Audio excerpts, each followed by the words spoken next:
Yiling, an average boy, gets reincarnated into another world where humans can only survive by taming spiritual pets to fight off the monsters. However, unlike the cliché of getting reincarnated as the strongest, he is given just a pet zombie, a monster considered trash, because of its inability to evolve and low stats. With the admission exam approaching, he loses his mind figuring out what to do. But then, heaven answers his prayer. He's given a cheat system, allowing him to do the impossible. Now, with this new system at his fingertips, he starts his journey to become the strongest. The story begins in the Junior Guardian Spirit Academy, where many students are heading to and from class. Also, is that a dragon on the building? What the heck?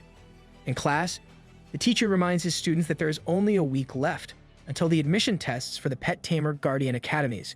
He tells the students they should use these few days to prepare themselves for the tests, encouraging them to get good grades so they can get into their ideal college.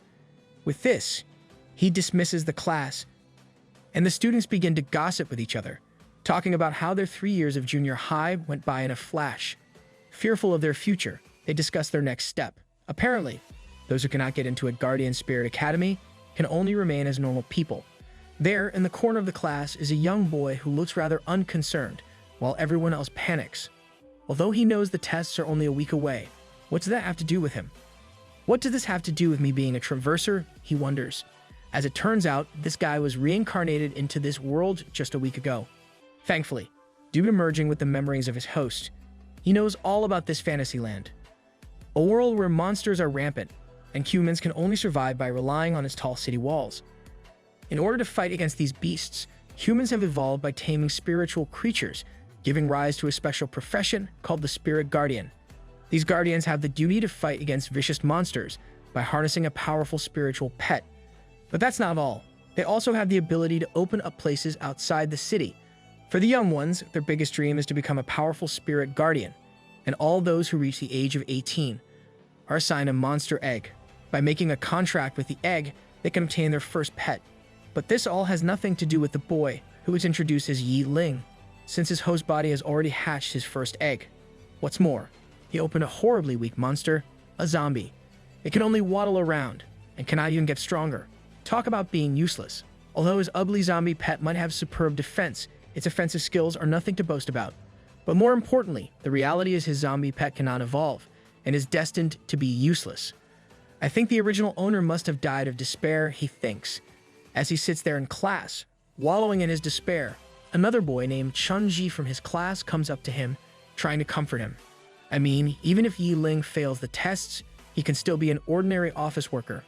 In the first place, not having to sacrifice your life on adventures sounds like a pretty sweet deal.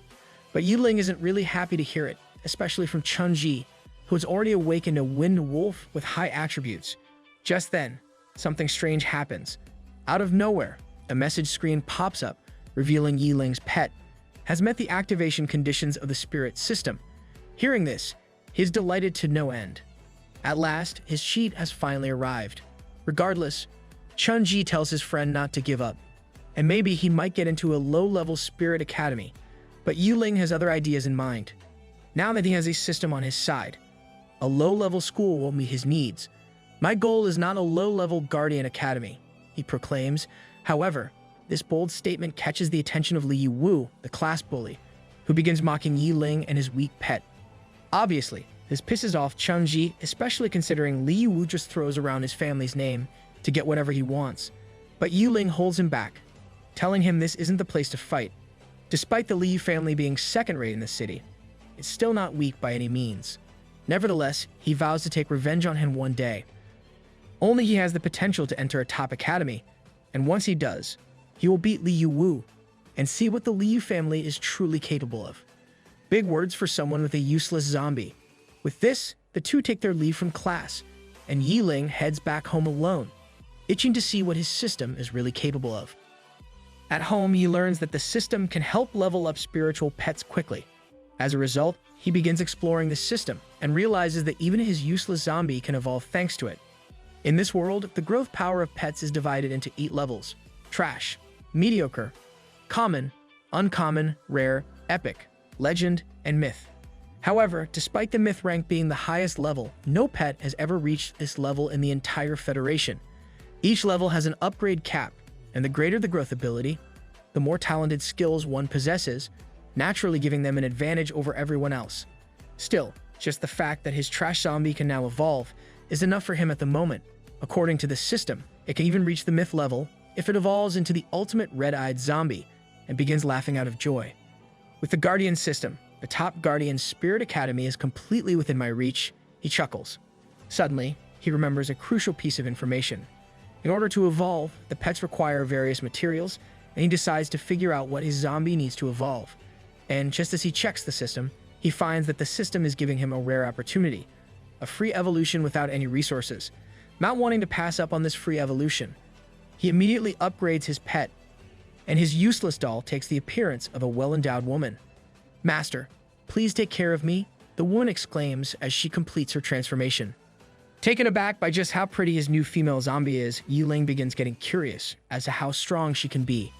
As a result, he decides to take a look at her attributes, and is delighted to see her growth level has increased from trash to common. What's more, she has even received a new skill, Bloodlust, which can help the owner recover from injuries by dealing damage. Although it has a cooldown, this skill can heal injuries and make the battles last longer. A pretty nifty skill to have, if you ask me. This, along with her damage reduction ability, makes her quite adept at taking and dealing damage.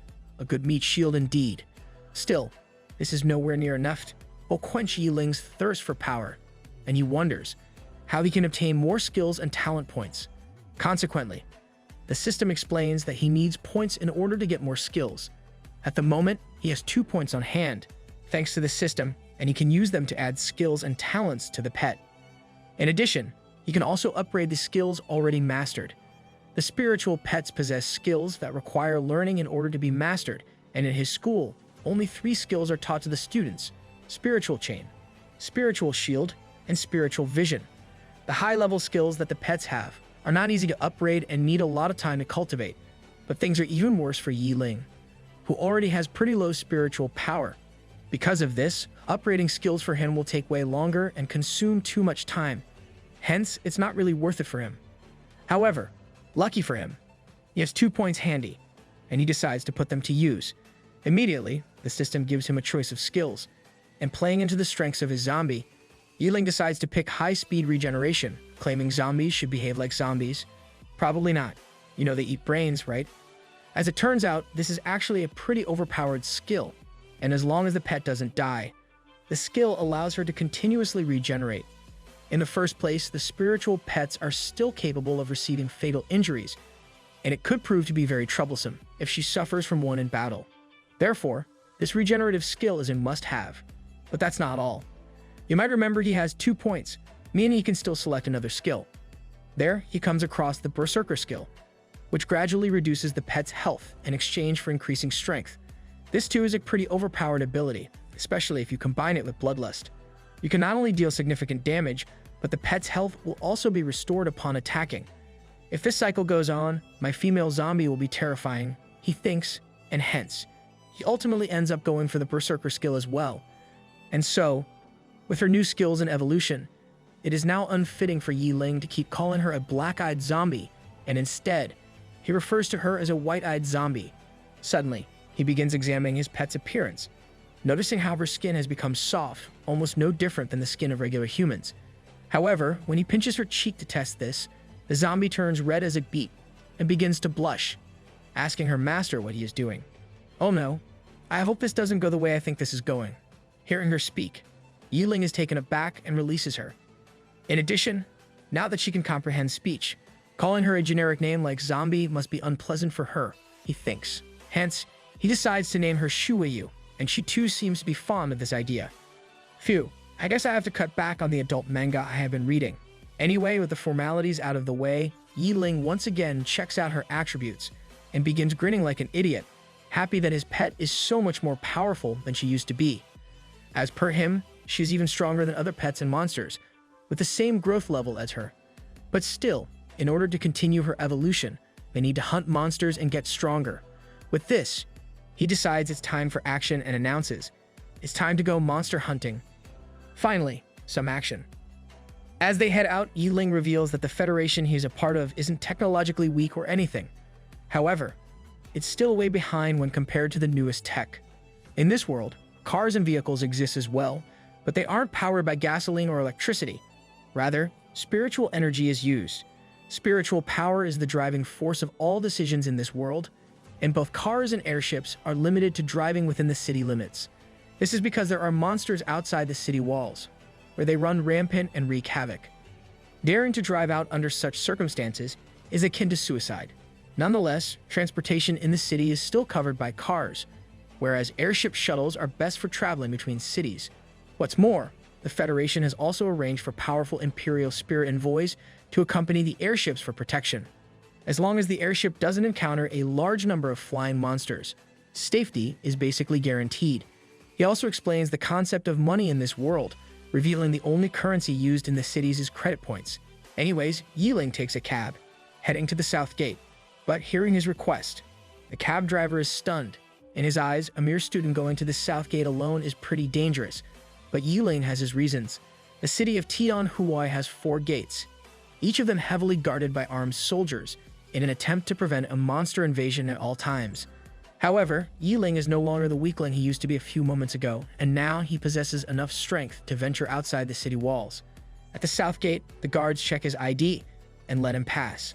Outside, Yiling explains that low-level monsters usually hang around the city walls, whereas stronger ones tend to be located further away. Still, the outside world is nothing to joke about. In the wilderness, it's better to be careful, he proclaims. As a result, he calls out Shueyu. In addition, he has already prepared a map of the distribution of monsters around the south gate and knows where he wants to go, the burial mound. Apparently, the level of undead monsters in this mound isn't very high, and they can also collect evolution materials from them. Consequently, Yiling leads the way, and his zombie pet follows suit. As they venture deeper into the wilderness, Yiling comments on how, despite getting the first evolution for free, he has to collect all the subsequent evolution materials by himself. Therefore, in order to evolve his pet into a gray-eyed zombie, he has to gather 4 different types of materials: a flawless bone, a heart of darkness, 10 second-grade darkness crystals, and 10 dark blood essences. And that is precisely why he has come to this burial mound. There is a chance to obtain 2 of these materials, he explains. The flawless bone and the secondary darkness crystals are abundant in this desolate land. Just then, Shueyu begins to mumble, revealing that the undead are everywhere. But that's only to be expected, since they came to hunt these undead in particular. She might be cute, but she sure is an airhead. Alas, Yiling still can't find any of them. In the first place, he checked the map and found there should be skeleton soldiers in the area, but he still couldn't find even a single one. However, he misses one thing. Out of nowhere, the skulls and piles of bones lying on the ground begin to move. Out of the ground, many skeleton soldiers emerge and grab hold of Yiling. But that's not all. The system also gives him a brand new mission: kill 20 skeleton soldiers to get 50% of the current spirit pet's experience points. Seeing this, he is left delightfully shocked. Obviously, this is a pretty overpowered reward, and he orders Shueyu to kill them all. Consequently, his zombie pet flies into action and begins causing havoc. In a single attack, she takes down 4 opponents. Damn, I guess the evolution wasn't just for show. Understanding Shueyu's true strength, Yiling decides to keep on pushing her and not let a single one leave. Apparently, his pet's nails are covered with corpse poison, and as long as she can scratch her opponent, the corpse poison will invade the enemy's body and kill them. However, against foes like the skeletons, this doesn't have much effect. Since they are just a pile of bones and not a corpse. Regardless, she plows through all of her foes, taking down 6 skeletons in a matter of seconds. The battle continues, and the undead keep on popping out of the ground in groups, but no matter how much they struggle, they stand no chance against Shueyu, despite being around at the same level as her. A single blow is strong enough to leave them in pieces, and before you know it, the mission is already completed. Not wanting to waste a single moment, Yiling immediately levels his pet up, and she reaches rank 1, level 3 in the blink of an eye. What's more, they're also rewarded 1 free point as well, and Yiling decides to use it on her in an attempt to get her to level up even faster. As such, he gives Shueyu the magic damage reduction skill. In his mind, now that her attacking power is sufficient enough, it's better to focus on magic resistance, so she can combat enemies with magical abilities as well. Anyway, this is just the beginning of their journey. He realizes that there are elite skeleton soldiers nearby too, and decides to go after them. Once again, he leads the way and Shuiyu gladly follows. Eventually, they reach their destination, and Yi Ling finds a rather strange scene. A group of elite skeleton soldiers appears to be engaged in battle against a cute girl. Without hesitation, the skeletons dash at her, wanting to take care of the situation as quickly as possible. But this girl keeps standing idle, nonchalantly as can be. Despite the monsters coming at her at full speed, weapons in hand, she has a smug expression painted on her face. Suddenly, Yi Ling recognizes this girl to be Huo Xianer, and is surprised that she actually got ahead of him. But he also notices that she is alone, with her spirit pet nowhere in sight. She's not planning to take on the skeleton soldiers by herself, is she? He wonders as he contemplates if he should come out and help. Bro's trying to be a hero, and they say chivalry is dead. On the other hand, back at the battlefield, just as the monsters get close to her, Huo Xianer makes a sinister face and calls for her Earth Dragon. And as soon as she does so, a giant dragon appears behind her. It is explained that Earth Dragons are among the pets with the highest base stats, and their growth power is revealed to be rare. The elites of the spiritual pets. Upon its arrival, Huo Xianer wastes no time fooling around, and orders her pet to swiftly finish things and deal with the enemy. Consequently, the Earth Dragon charges into battle. Without a shred of hesitation, it faces off against the elite skeleton soldier and, using its tail, crushes its opponent into a million pieces, rendering it unable to move. Seeing such an incredible display of power, Yi Ling, who is staying hidden and watching from the sidelines, is left impressed. But the show doesn't end there. A skeleton, despite having its bones crushed, still tries to attack, crawling up to the dragon to get into range. But the Earth Dragon notices this. Its eyes glowing red with rage, it stomps down on the poor skeleton, flattening it against the ground. A skeleton pancake, if you will. Suddenly, a strange purple hue begins to pour out of the undead's body. Seeing this, Huo Xianer calmly pulls out a vial and opens it, causing the purple hue to collect inside the vial. All the while, Yi Ling is still observing everything from a distance. He reveals that this purple hue is the soul fire, the monster core of a skeleton-class monster. This leaves him even more impressed with Huo Xianer. This girl is really something, he proclaims. The vial she is using is a soul bottle used to collect the soul fire. And the reason she has such an item handy? Well, you see, the Huo family is one of the 3 major families in Tianhui City, meaning it's only natural they are loaded. Anyways, with the battle now over, Huo Xianer shows affection to her powerful pet, praising it for its performance. In addition, she also realizes that someone is watching her in secret and tells them to come out, asking if there is really any point in hiding. Understanding that he is caught, Yi Ling decides to come clean. As per him, Huo Xianer is the eldest daughter of the Huo family, as well as the future heir. Now that's someone you don't want to get on the bad side of. Furthermore, she was also the Madonna of the school, highly esteemed and favored by others for her family reputation and beauty. Apparently, she reached the 7th level of the first rank at a very young age, whereas Yi Ling has only reached level 2 of the first rank after more than half a year. Still, having been discovered, he comes out to reveal himself, and Huo Xianer questions who this guy is and what he is doing, stalking her from afar. To this, Yi Ling just claims to be a random guy passing by, but she recognizes him to be Yi Ling. Hearing this, he is left surprised and asks how this big shot knows about him. As a result, Huo Xianer explains she heard about him at school as the one whose first contracted spirit pet turned out to be a useless zombie that was unable to evolve. Ouch, and people say the worst she can say is no. She asks what he is doing here alone, in such a dangerous place as the burial mound. However, hearing her words, Yi Ling is furious, pissed off, and in a rather confrontational tone. He claims that where he goes and what he does is his business, and it isn't something she should be concerned about. I guess it really struck a nerve. Sensing the hostility in his voice, the Earth Dragon gets angry about its master being scolded, and it growls at him furiously. This is enough to scare the daylights out of Yi Ling, almost giving him a heart attack. Meanwhile, seeing this, Huo Xianer bursts out laughing. Once again, she praises her pet for defending her, and tells it to stop scaring the poor lad. With this, she calmly tells Yi Ling that she just wanted to give him a friendly reminder that this place is extremely dangerous. It's not a place where someone like him should come alone, and suggests he head back as soon as possible. But this only triggers Yiling even more. He announces there is no need for him to return so soon. I am capable of taking care of myself, so there is no need for you to worry about me, he exclaims. In his mind, he is enraged at how high and mighty Huo Xian is acting, solely because she comes from a powerful family. Nepotism. Am I right? Regardless, having said his piece, he decides to take his leave and walks off into the woods, thinking he is no longer the same trash he used to be in the past, and bids her farewell. Seeing him venture deeper into the burial mound, despite her warning, Huo Xian feels humiliated and gets infuriated as well. All she was trying to do was make a kind gesture, and still, he couldn't even appreciate it.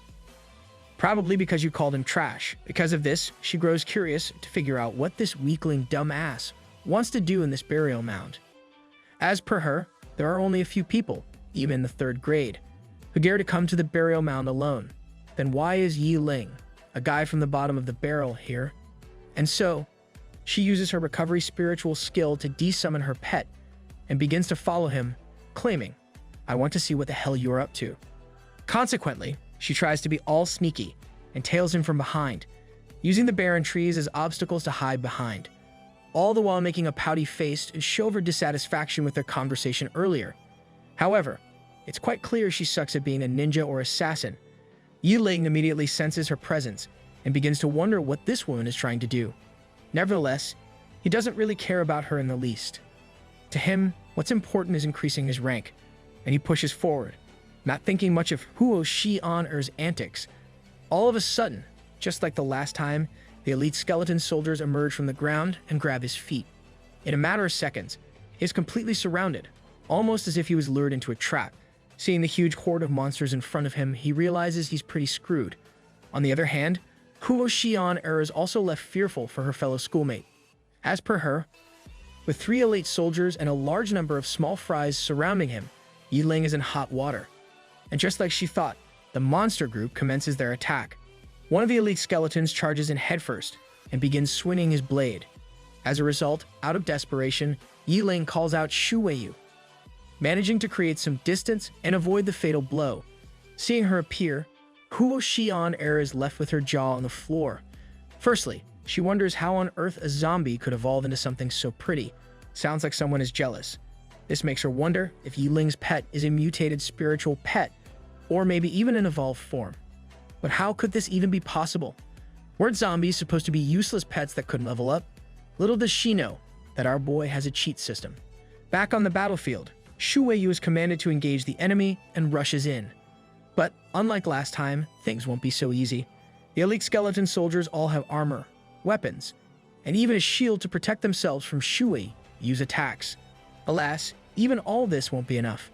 The zombie girl, utilizing her swift movements, manages to sneak up behind the elite and stabs him in the head, defeating him with just a single blow.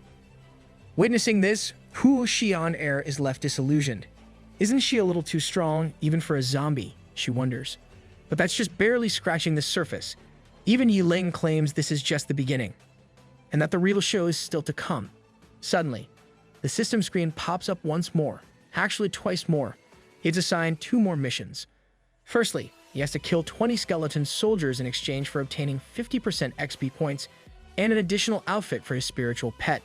Secondly, he has to defeat 100 elite skeletons, aka skeleton officers, to immediately increase Shu Weiyu's level by 1. For him, this is the best case possible. Not only can he complete 2 tasks at once, but he will even be rewarded greatly. Also, what on earth will an outfit do? He seems pretty happy about it, but is it really of any use? Of course, killing 100 skeleton officers is going to be pretty tiring, but it looks like our boy is favored by the gods. Out of nowhere, more and more skeletons keep on digging their way to the surface and charging at him. Alas, the poor monsters don't know what's in store for them. If things are going the direction he wants, it's better to go with the flow for now. Consequently, he commands Shu Weiyu to activate the Berserker and attack as well. Heeding his command, the zombie pet pierces her lip, causing minor bleeding and the activation of her trump card. Instantly, a reddish hue begins to surround her, and she prepares for the long battle ahead. All the while, Huo Xian is left more and more shocked. She recognizes the Berserker skill to reduce one's health, while simultaneously increasing the attack and speed stats. According to her, Having a zombie with the ability to suck blood, paired together with the berserker skill, is practically cheating. Isn't this a little too perverted? She thinks, but the show is just starting. Back on the battlefield, Shu Wei-yu, having activated her skill, moves in at the speed of light, taking down one skeleton after the other in the blink of an eye. Her immense speed and power make only one of her blows strong enough to pummel an undead back into the ground. Eventually, she faces off against a skeleton officer, and witnessing this, Yiling gets another ingenious idea. As per him, it's the perfect time to test out the effect of one of his spiritual abilities and deploy the spiritual chain. As a result, chains with a purple aura appear on the battlefield and wrap around the skeleton officer, constraining and restricting all of his movements, leaving him wide open for frontal attacks. Pretty overpowered ability, if you ask me. The chains cause the skeleton officer to fall to the ground. All the while, Yiling does the T-pose to assert his dominance. Seeing the field wide open, he commands Shu Wei-yu to attack, and she rushes in. Just when she gets close enough, she soccer kicks the skeleton's head, sending it crashing into its comrades. Legend has it, she's the next Ronaldo. As the skull makes contact, the soldiers also collapse, bringing down several opponents at once. Witnessing all this unfold right in front of her eyes, Huo Xian is left speechless. She comments on how terrifying this berserker zombie is, commenting on how even her earth dragon, one of the strongest pets, would be no match for her. On the other hand, Yiling is delighted to no end after seeing Shu Wei-yu's power and tells her to end things quickly. Consequently, she continues fighting and takes down one skeleton after another with no issue. Her insane speed allows her to attack repeatedly, cleaning up the entire battlefield in mere seconds. But all this is just too much for Huo Xian to process at once. Even the skull, which is supposed to be the skeleton's toughest bone, was pierced by the pet in one go. Never in her life did she imagine that Yiling, the usual bottom-tier trash character, would end up becoming one of her biggest threats and competitors to enter the top-level Guardian Spirit Academy. But still, she refuses to end things like this. No, I can't give up just like that. She proclaims, if you ask me, it's better to give up. After all, you can't defeat someone with plot armor. Back at the battlefield, Yiling begins inspecting the huge piles of bones left behind in the aftermath, wondering why on earth there are no good drop items even after taking down such a large group. Apparently, picking up items by scavenging for them is just too big of a hassle.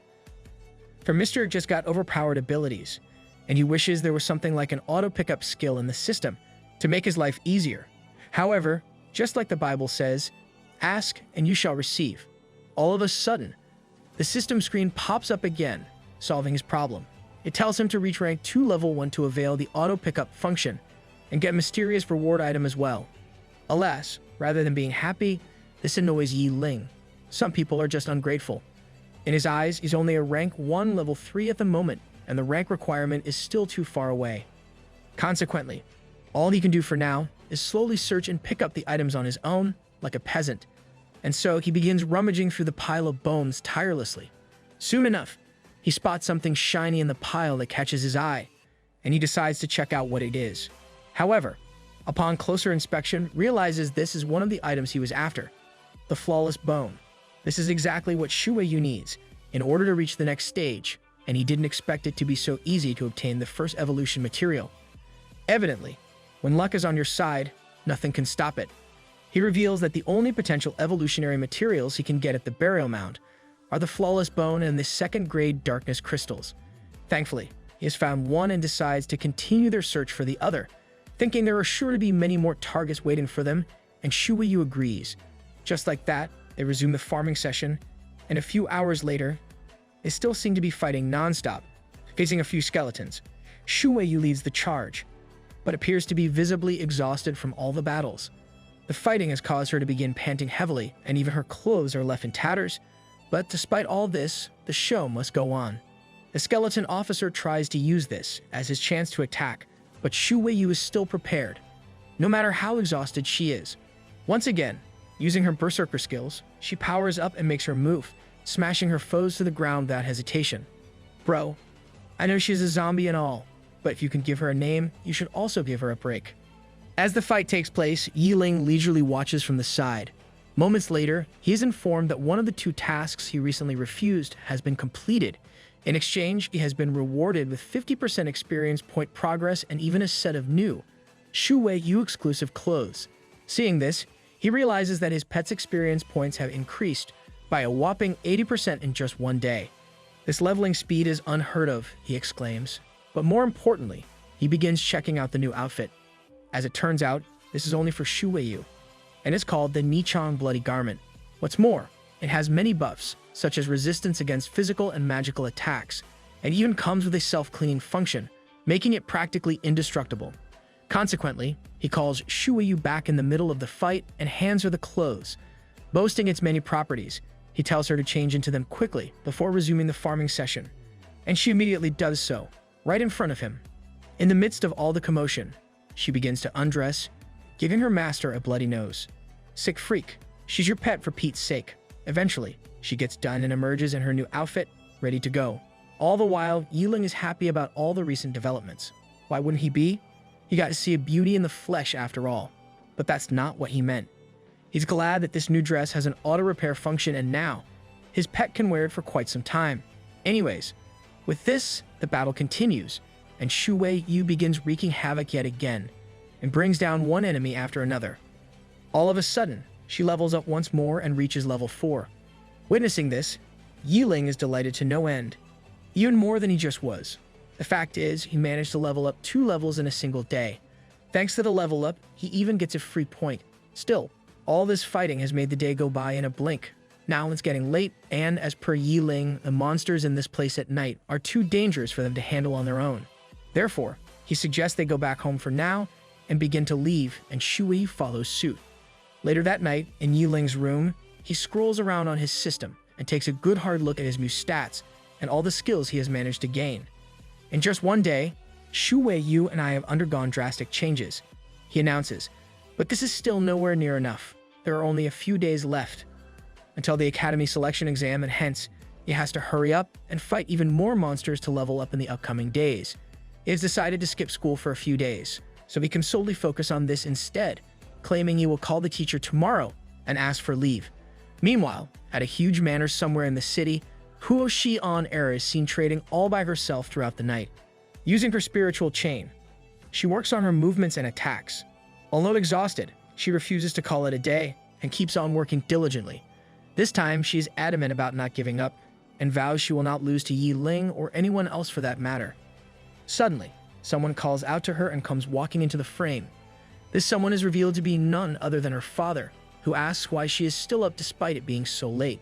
To this, Huo Xian explains that she wants to get stronger. She also tells him that she saw an evolved zombie today, but, of course, her dad doesn't believe her. You must be mistaken. Zombies cannot evolve, he tells her.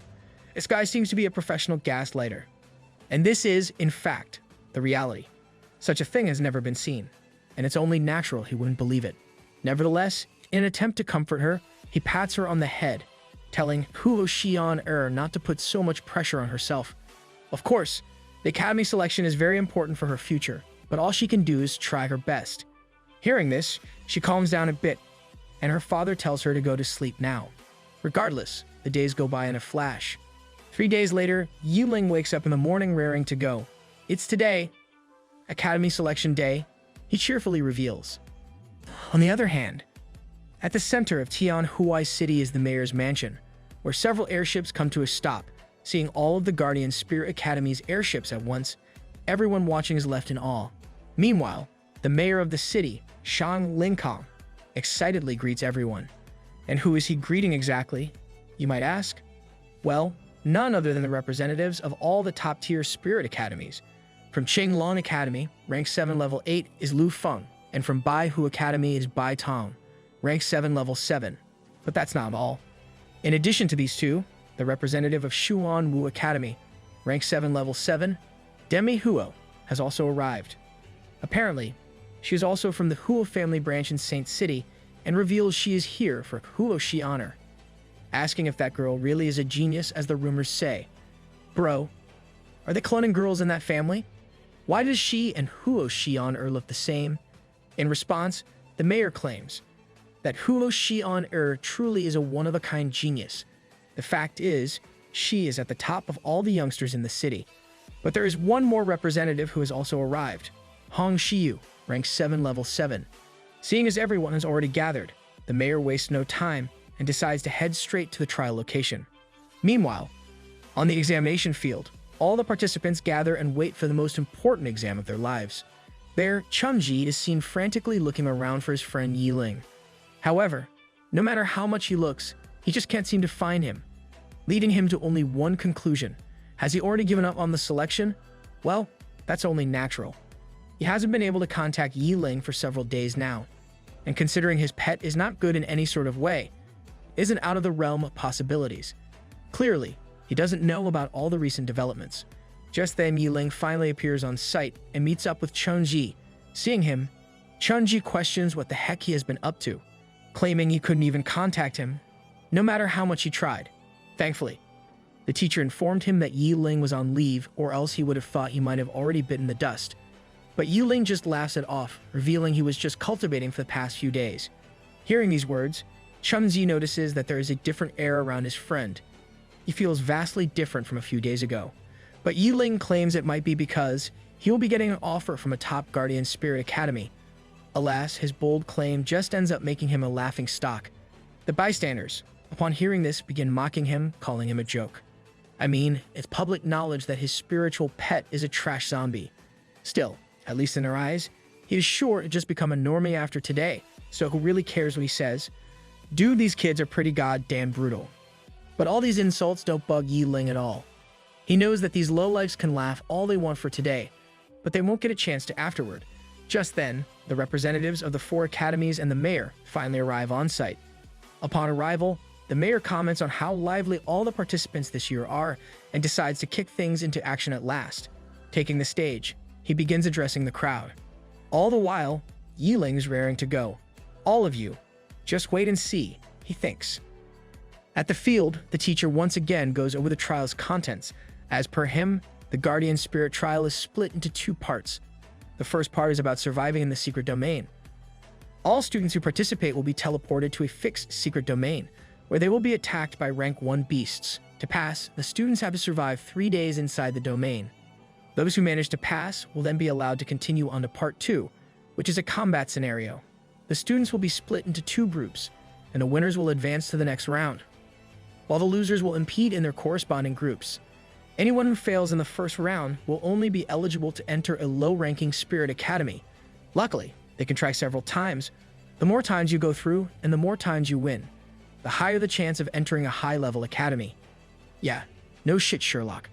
Out of everyone, the top 10 students will have the equal privilege of entering the top schools, or at least entering a high-ranking one. He reminds the students to compete with their strength and not push themselves too much, or else they might end up paying with their lives. At the end of the day, lives matter more than anything else. If you are dead, then there will be nothing left, he claims.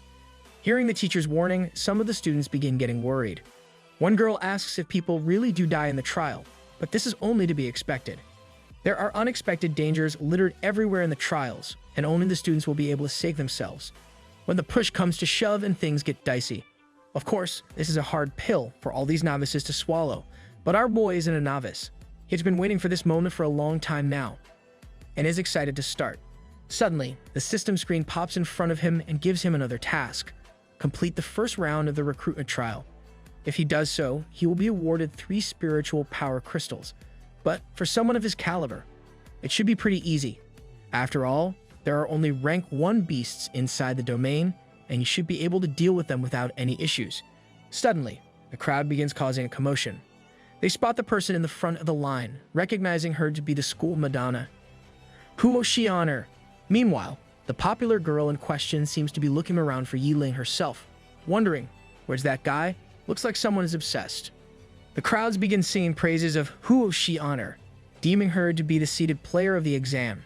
They claim several big academies have come here specifically to recruit her, and they wonder why and how the Huo family is so powerful.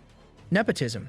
Pretty clear answer if you ask me, but Yi Ling isn't fazed by all this and is itching to see who really the talented genius among them truly is. Looks like bro is forgetting he has a cheat system on his side. Finally, the exam begins. The mayor tells all the participants to quiet down and begins opening the secret realm gate, officially commencing the first stage of the exam. As such, The teachers begin lining up the students and tell them to enter as soon as possible and find the best position to ensure their survival.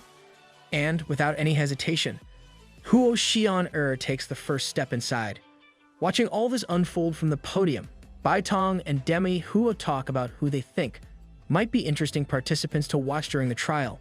Of course, Demi Huo is interested in Huo Xian, whereas Bai Tong seems to be curious about the last guy who entered the realm, aka Yi Ling. And he isn't alone in this observation.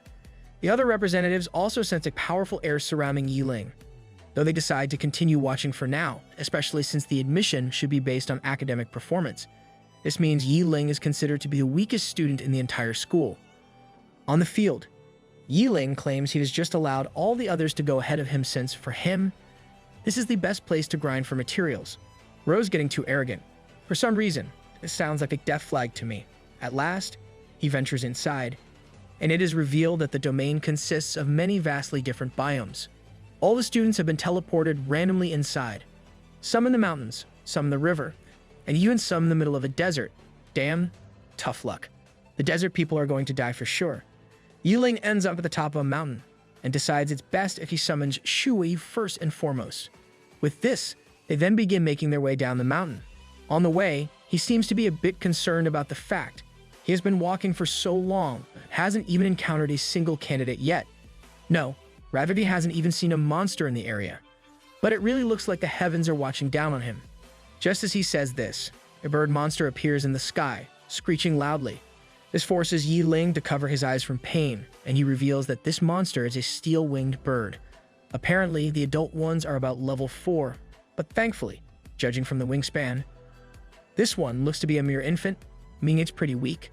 Consequently, he orders Shui to take care of it, and she leaps into the air, attacking the bird and sending it flying away with its tail tucked between its legs. Seeing it flee, Yi Ling bursts out laughing, though he thinks it's a pity that Shui can't fly, or else the bird would have met its end. Regardless, flying pets are always good to have, and he decides to definitely get one next time. The duo finds a cave on the mountainside and decides to call it their base for now. According to Yi Ling, it's safer to survive in a cave, rather than staying outside. However, the steel-winged bird isn't happy with the outcome of the previous battle and keeps tailing them, shrieking from time to time, and annoying Yi Ling, who has already had enough of it. He announces, if we don't deal with it soon, it will be impossible to find peace of mind or a good night's sleep. Sleep is very important after all. What's more, although the bird has followed them here, it doesn't dare attack them directly. This could only mean one thing. It is scared of Shuiyu. However, it is also clear that the bird's real target isn't her, but him. As a result, he decides to lure the monster down and take care of it. To accomplish this, he keeps Shuiyu hidden and ventures out in the open by himself, trying to bring the bird closer in range. But the monster doesn't seem to be a dumbass and keeps the distance. Realizing its intellect, Yi Ling moves further into the woods, so it won't be able to resist taking the bait.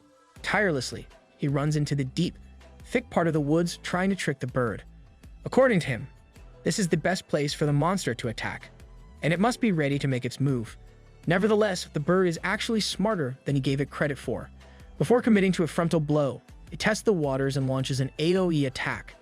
Little does that bird brain know, Yi Ling was already prepared for such a situation. Just in the nick of time, he uses his spiritual shield to create a barrier around himself, allowing him to deflect the bird's attack, although it's still pretty troublesome. But that's just the beginning. Suddenly, the bird decides to dish out a close-range attack and moves in closer. Seeing this, Yi Ling gets worried. The thing is, the steel-winged bird's beak is notorious for being tough. Concerned that his mere level 1 spiritual shield will not be enough to stop the blow, he unleashes his spiritual chains and tries to constrain the beast, and he succeeds.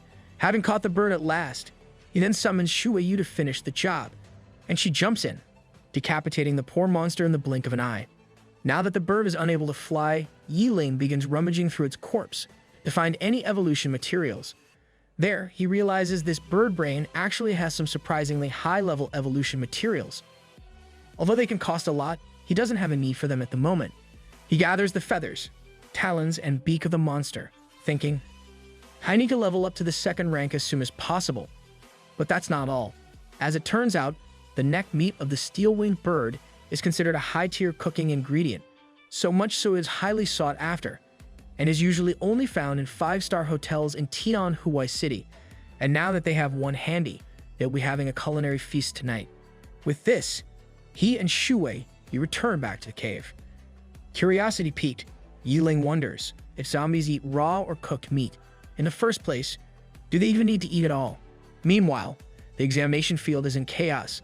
The injured are being treated by the medics, while the representatives watch Yiling's performance. Even Deme Hua begins getting interested in Yiling, claiming she never expected a level 4 steel-winged bird to be dealt with so easily. Bai Tong agrees, stating that having such strength at a young age in this city is something quite impressive. What's more, his pet is a rare humanoid spirit, making his future performances even more worthwhile to see. Sadly for Hong Shiyu, her academy only accepts girls. Just then, one of the mayor's assistants comes up to him, handing him a tablet. Apparently, the mayor wanted to learn more about Yiling and his abilities. Consequently, he begins looking at Yiling's background information, leisurely sipping his tea. However, he is left baffled and begins choking all of a sudden. Seeing him in such a state, everyone else is shocked as well, and upon closer inspection, realizes the reason. Yiling's spiritual pet is, in fact, a zombie. Despite seeing this with their own eyes, the representatives cannot believe it.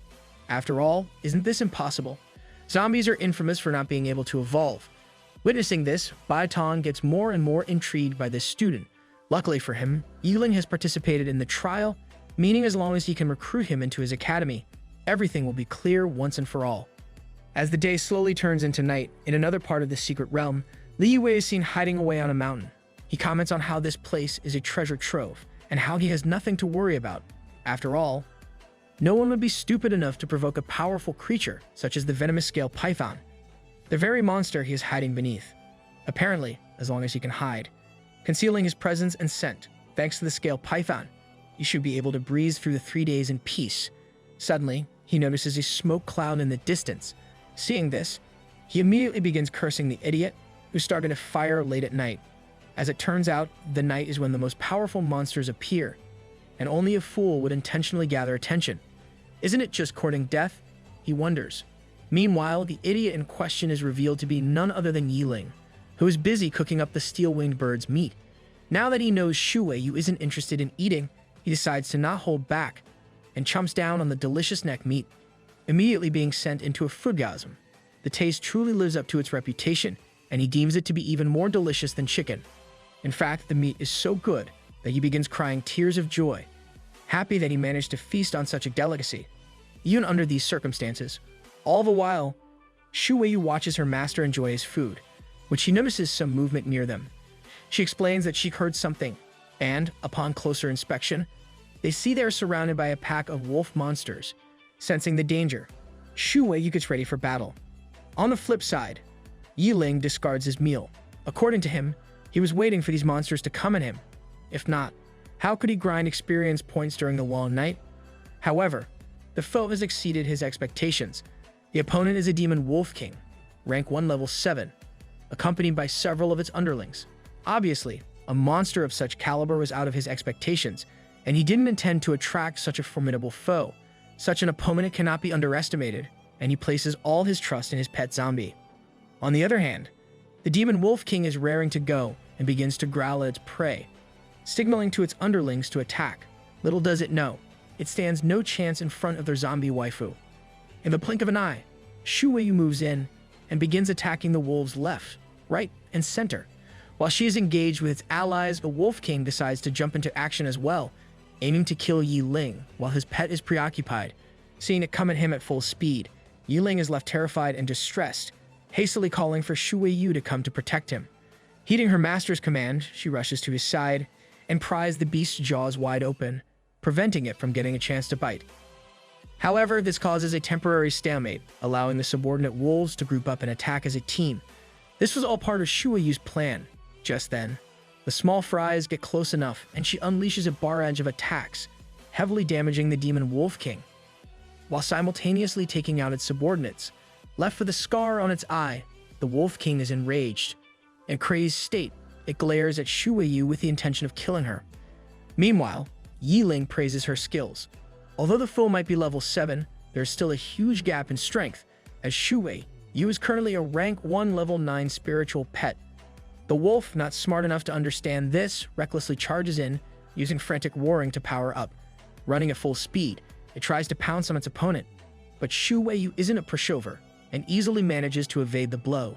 What's more, she then gets into a favorable position and kicks the beast away, ending its life in the blink of an eye. Now, that's what I call overpowered. Anyway, this marks the end of the fight, and Yi Ling now decides to go and check out the corpse for any dropped items. As luck would have it, this demon wolf can give him two very important materials he needs to evolve Shu Weiyu further: the heart of the demon wolf and the dark blood essence. With these materials, you will definitely be able to evolve quickly, he claims. Outside the secret realm, everyone watching is left in utter shock. Flabbergasted by what they just witnessed, they all wonder who on earth this Yi Ling guy is and how they have never heard of him, despite his immense power. However, they slowly come to realize that Yi Ling is the student with the useless zombie. Even the teacher is left speechless. On the other hand, fatally injured and wounded students are rescued and drop at the examination field. To address this, the mayor tells the medical staff to take care of the children and carry them away. Of course, the student in question is left completely crushed because of this. And why wouldn't he be? He just lost his only chance to become someone in this world. Pleading with the staff, he begs to be allowed to participate in the assessment one more time. Alas, his words fall on deaf ears. Even the teacher is left disappointed, claiming he can only become an ordinary person in this lifetime. After all, he was eliminated in the first round. Assessments are ultimately dangerous and cruel, he announces. Nevertheless, there is still a chance. If you can hold out for one more minute in the secret realm, you could get one more chance. All the while, the representatives are going crazy over Yi Ling and his pet. Lu Feng, in particular, begins acting like a little kid in a candy shop, claiming his academy wants him. However, Bai Tong claims he was the first to discover Yi Ling's talents, and hence, he belongs to his school. Even Deme Huo is left impressed and comments on how his pet is very strong. And Lu Feng couldn't agree more. Not only does this zombie have high attacking stats, but she also possesses a poisonous effect, making her all the more dangerous. Their bickering begins causing a commotion, prompting the mayor to tell them to quiet down and be patient. The assessment isn't over yet after all. Let's watch till the end and see how the situation in the dungeon will be, he states. Back inside the realm, Yi Ling decides to ditch his trusty cave. Apparently, the area around it has already been covered by the Wolf King's blood aura, and many monsters will soon rush there. As a result, they now have to find a new place to stay.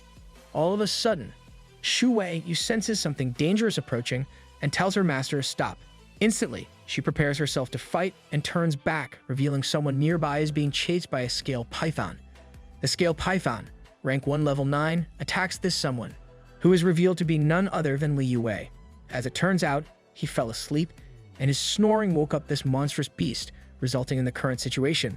Seeing him here, Yi Ling is surprised, but there is little time to watch in shock. Out of nowhere, the python begins spitting out poison, resulting in Li Yue having a brush with death. As his life flashes before his eyes, he frantically looks around for someone who can help. Alas, he just ends up stumbling and falling over. Just then, he spots Yi Ling and questions how on earth this trash is still alive. And this was the lucky break he was looking for. Almost like magic, life is breathed into his soul, and he begins acting all high and mighty as usual. If I'm going to fail, I will make you fail with me, he thinks. Consequently, he gets up and begins running again, this time directly towards Yi Ling. Not only that, he begins taunting the python to follow. Obviously, this leaves our boy in a difficult situation, but Li Yue doesn't stop there. He leads the monster directly to his foe and, just in the nick of time, uses an escape button to flee the scene.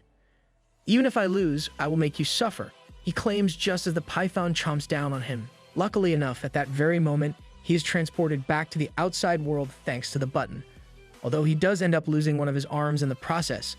There, the medics hurry to his side, trying to get him to a safe place for treatment, but he rudely refuses, revealing he wants to stay here and watch how Yi Ling will meet his end. Meanwhile, the representatives are intrigued by this recent development and wonder if he will be able to defeat the scale python. But Lu Feng has his doubts. The fact is, this is a rank 1 level 9 monster Yi Ling is facing, and its combat abilities are different from the steel-winged bird. But Bai Tong disagrees. Rather, he is so confident in Yi Ling's abilities that he is ready to bet 50,000 credit points on his victory. In response, Lu Feng counters this statement by placing a 50,000 bet that Yi Ling will choose to run away, and to Hong Shiyu, retreating after knowing an enemy's strength is a wise choice, and hence, she too joins Lu Feng's bet. Consequently, Bai Tong then asks if Demi Huo will also participate, leading her to bet that Yi Ling will be eliminated or die. Hearing these words, the four of them begin laughing, commenting on how brutal the bet really is. They even try to get the mayor to join in, but he refuses. Regardless, they will know the results soon enough. Inside, the beast begins to wreak havoc, and Yi Ling quickly realizes that fighting such a foe head-on, even with Shu Weiyu, isn't a good idea. In addition, his rank 1 skills are pretty much useless against high-level rank 1 monsters, and it looks like he has only one option left. It seems I have to upgrade my spirit technique's rank. And so, he upgrades the spiritual chain to level 2, increasing the amount of time it can be used. With this, he's able to use it 3 times per day. Suddenly, the scale python unleashes a spray of poison again, but this time, Yi Ling is prepared. "I have to use it at the right moment," he exclaims. As such, he evades the venom spray and orders Shu Weiyu to avoid it at all costs. Heeding his command, she dodges and moves into attack.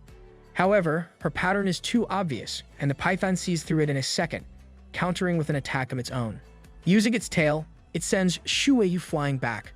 All the while, Yi Ling witnesses this from the sidelines and knows the combat ability of this enemy is too high for a frontal attack. Nevertheless, the show is just beginning. The python once again uses its venom spray. Realizing this, Yi Ling orders Shu Weiyu to watch out, since the spray has a corrosive effect, and just by the skin of her teeth, she barely manages to evade it. But that's not all the effects this venom spray has. Out of nowhere, a poison mist begins appearing on the battlefield. As a result, all they can do now is try to end the battle as quickly as possible, or else the poison will take their lives. Because of this, he uses his spiritual chain and contains the rampaging snake. Having constrained its movements, he then orders Shu Weiyu to attack now, and she jumps in without hesitation. Using the opening her master created, she strikes the monster straight through its neck, effortlessly piercing through it. Because of this, the beast is subdued and falls flat on the ground, allowing Yi Ling to breathe a sigh of relief. Outside the realm, everyone watching is left with their jaws on the floor. They never imagined that the trash Yi Ling was able to kill such a powerful poison-scaled python. But Li Wu is left even more flabbergasted. Impossible. He was just weak trash. How did he? He wonders. On the other hand, the representatives become more and more interested in this young boy. Lu Feng remarks on how Yi Ling was able to grasp the rank 2 spiritual chain in less than half a month. But this is truly unbelievable. Even if he is a genius, he is just way too strong. Even the mayor is taken aback and wonders how on earth he didn't discover such a genius until now. Was there even someone this strong in the academy in the first place? Regardless, now that he has won the bet, Bai Tong reminds everyone to send over their 50,000 points. To this, Demi Huo admits her defeat and agrees to transfer them over later. But for now, she wants to be excused to use the restroom. Alas, this is just an excuse. In her mind, she realizes that Yi Ling is a genius that only appears once a century. I must definitely recruit him, she thinks. But first, she must report the situation to her academy and get more benefits to offer him. Back inside, Yi Ling begins rummaging through the snake's corpse to find any suitable evolution materials. As such, he finds some poison scales and the snake's poison gland, 2 pretty high-grade materials. What's more, it looks like Shu Weiyu's evolution is approaching fast. All she needs is one more level to reach rank 2, and they just need to find and defeat a few more monsters. Fortunately for them, they hear a demon wolf's howl in the distance. Meanwhile, it is revealed that Kuo Xianer is currently engaged in battle with a demon wolf. However, she is in a dangerous situation. Although the demon wolf is at the same level as her earth dragon, it has an advantage in numbers. Suddenly, the beast commands its underlings to attack, and the small fry surrounds her and her pet. Using their numbers advantage, they gang up on the earth dragon, but they seem to be forgetting. This is supposed to be a high-level pet. All of a sudden, it begins flapping its wings, causing an air pressure strong enough to launch the wolves flying back. Alas, a few manage to slip in and bite their foe. This causes the dragon to begin shrieking in pain, and Huo Xian begins getting worried for her pet. She knows that the earth dragon is strong, but its speed is still lacking. I can't let this go on, she thinks. Consequently, she decides it's better to get out of there for now and tells her pet to fly away. Of course, it won't be such an easy task. The demon wolf king jumps up to attack the fleeing duo. Seeing this, Huo Xian tries to get out of range, but her commands aren't fast enough. The wolf king manages to chomp down on the earth dragon's arm. This leaves the duo in a pickle. Frantically, she asks if her pet is alright, but in her mind, she is worried about the uncertain future, wondering if this is where her dreams will end. Am I going to fail here? Without even passing the first stage of the assessment, she questions. But even if she fails, the one thing she can't allow to happen is letting her beloved pet die here. All of a sudden, someone appears on the scene and begins attacking the wolves. The speedy blows send the wolves flying back, and like a knight in shining armor, she finds Yi Ling along with Shu Weiyu. There, seeing that her savior is the one she called trash. Huo Xian is taken aback, whereas Yi Ling comments on how her earth dragon looks pretty beat up. Meanwhile, the representatives begin mocking Huo Xian, claiming her luck since the boy genius came to her aid. To them, her situation looked pretty dire, so much so she might even have to use her emergency teleport button. But Demi Huo takes offense to such statements, telling the others to stop jumping to conclusions. Bai Tong, however, remains adamant and continues insulting Xian. He announces that if he was in Yi Ling's place, he wouldn't have helped her. When you were in the exam, one more person means one more opponent, he states. On the other hand, the Wolf King decides to avenge its packmates and prepares to fight. However, Yi Ling is ready for the brawl and orders Shu Weiyu to use Bloodlust. With this, she powers up and charges in. Of course, the Wolf King tries to use his underlings to attack first, but they get annihilated in the blink of an eye.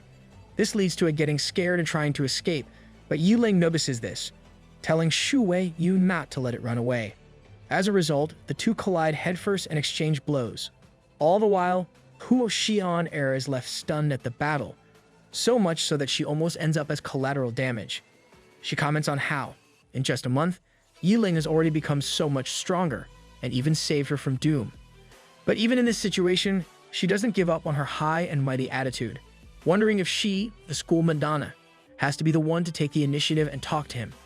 As such, just as the Wolf King goes down, she gives off her pet and thanks him. Nevertheless, he is more interested in telling her to escape, especially since the battle is sure to have attracted other beasts. Hearing this, Huo Xian begins to blush, thinking, "Is he worried about me?" Consequently, she suggests they both leave together. To this, Yi Ling begins to think.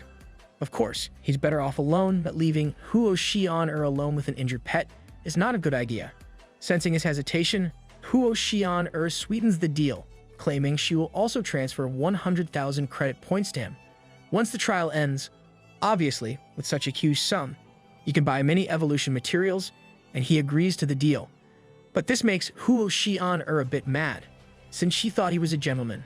But, as it turns out, he's just a greedy guy after all. Regardless, Yi Ling then comes to her side, making her think that he is trying to comfort her. This makes her blush even more, but the reality is cruel. Rather than comforting her, he wants the payment right now. Hearing this, she gets even more furious, explaining that she doesn't have such an amount handy, though she promises to give it to him once they get out. But this isn't good enough for Yi Ling, who now asks to sign a contract, so she can't back out. Pretty smart move if you ask me. All this does is make her think, am I so untrustworthy? Nonetheless, she stamps the contract with her fingerprint, and the deal is established.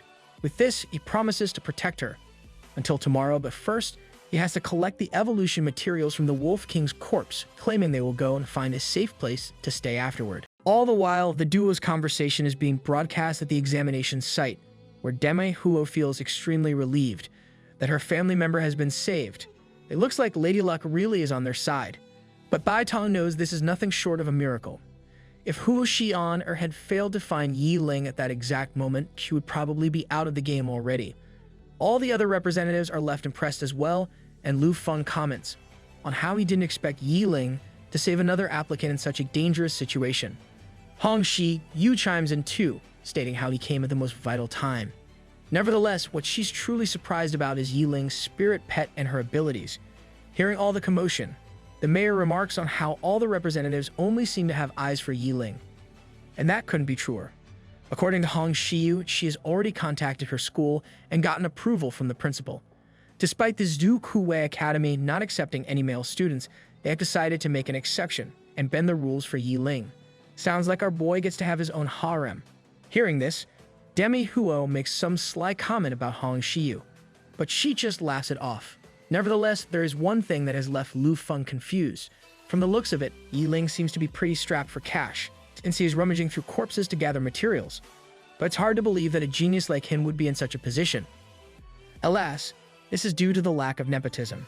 Apparently, Yi Ling isn't from any big family, and his results are mediocre. In fact, as per the info, he's a mere rank 1, level 2 practitioner. This announcement leaves all the representatives with their jaws on the floor. What, he's not from any big family, and is rank 1, level 2? That's impossible, they mutter. But they did just witness him take down a rank 1, level 9 beast, so I guess their surprise is warranted. Anyway, back inside the realm, Yi Ling and Huo Xian find a place to rest inside the forest. There, he tries to get some shut-eye before the next big emergency occurs, but Huo Xian is more interested in how her ally became so strong. As such, she inches closer to him, claiming since they can't really sleep here, it's better if they talk for now. Nevertheless, being the Sigma he is, Yi Ling turns her down, wanting to just rest until they can get out tomorrow. But Xian sweetens the deal, willing to pay 500 federal points if he talks with her. Hearing this, he begins drooling from his mouth and immediately agrees to do so. As a result, Huo Xian begins her questions, asking why Yi Ling is so powerful all of a sudden. She also inquires about his spirit pet, remarking on how it doesn't look anything like a zombie. In response, he explains that Shu Wei was actually a mutated zombie. Of course, this is a big fat lie, but it's not like he can tell her he has a cheat system that can evolve zombies. This news is big enough to shake the entire Federation to the core if it gets out, so it's in his best interest to keep it under wraps. He even calls out Shu Wei, and seeing her appearance, Huo Xian begins getting jealous of her beauty. Imagine being jealous of a literal zombie. Poor girl. Regardless, she then moves on to the next topic, asking if he has already chosen a spirit academy he wants to attend. However, he reveals he hasn't thought of it yet, although they will probably pick one with a lot of pretty chicks, and they say chivalry is dead. Hearing this, Huo Xian is left appalled and deems him a playboy. Even Shu Wei gives him a look of disgust. Nonetheless, with this conversation, they have had ample time to rest, and Yi Ling suggests they get moving now. However, this confuses Huo Xian, who thinks it's a better idea to just stay still here until the trial ends tomorrow, but Yi Ling refuses. As per him, everyone else is in hiding, like the weaklings they are, but for them, this is an indispensable time. Right now, they can hunt all they want and level up. How could I miss it? He exclaims. Consequently, he takes Shu Wei with him and begins heading deeper into the forest. All the while, Huo Xian is left perplexed at Yi Ling's bloodthirsty tendencies, though ultimately decides it's safer to stay close to this lunatic. And so, the trio begins hunting for monsters in the area, and soon enough, they come across 2 demonic apes, who immediately pounce on them. Seeing them rush in, Yi Ling orders Shu Wei to charge in as well and attack, and she takes down both beasts in the blink of an eye. Dude, is this whole series just a Pokemon reference? Witnessing such a display, Huo Xian is flabbergasted by the pet's strength. Eventually, the night turns into day, and the trial finally comes to an end. Both of them successfully got past the first stage of the trials, and Huo Xian couldn't be happier. She profusely thanks her savior, claiming she might have failed, if not for him. But Yi Ling doesn't really want any thanks. All he wants is his reward. He asks her for the 100,000 federal points, along with the 500 chatting fee from earlier. Bro never gets caught lacking. Obviously, this annoys Huo Xian, but she tells him not to worry, since she will keep her promise and pay him tomorrow. Anyway, with the trial coming to an end, Yi Ling decides to head back into the real world, since he has to prepare for the next stage, which is being held the very next day. How exhausting, he proclaims. On the outside, it is revealed that only 82 people have passed, while 403 people have failed the test. What's more, there have been 75 deaths throughout the entire ordeal. The examination site is filled with applicants who are delighted to no end that they managed to pass, as well as with others who failed and blame their weaknesses for not being able to advance to the next stage. There, as soon as Yi Ling exits, he is met by Qi Ji, who is glad to see that his friend is unhurt. In his eyes, failing the stage isn't a big deal, as long as his friend is unharmed, and praises Yi Ling's speedy legs for keeping him out of danger. That's kinda demeaning if you ask me. But, much to his shock, Yi Ling reveals he has managed to pass. All of a sudden, the mayor comes onto the field, along with his assistant. They both congratulate everyone who passed and tell them to return to their homes and rest for the next stage. Seeing the mayor, Li Shengtian, son of the renowned Li family, expects to be the one the mayor has come to see. As such, he greets the mayor, who congratulates him for passing. However, the mayor keeps on moving, not giving Shengtian any attention. With this, the mayor then comes up to Yi Ling, telling him to rest well for the following day before heading back.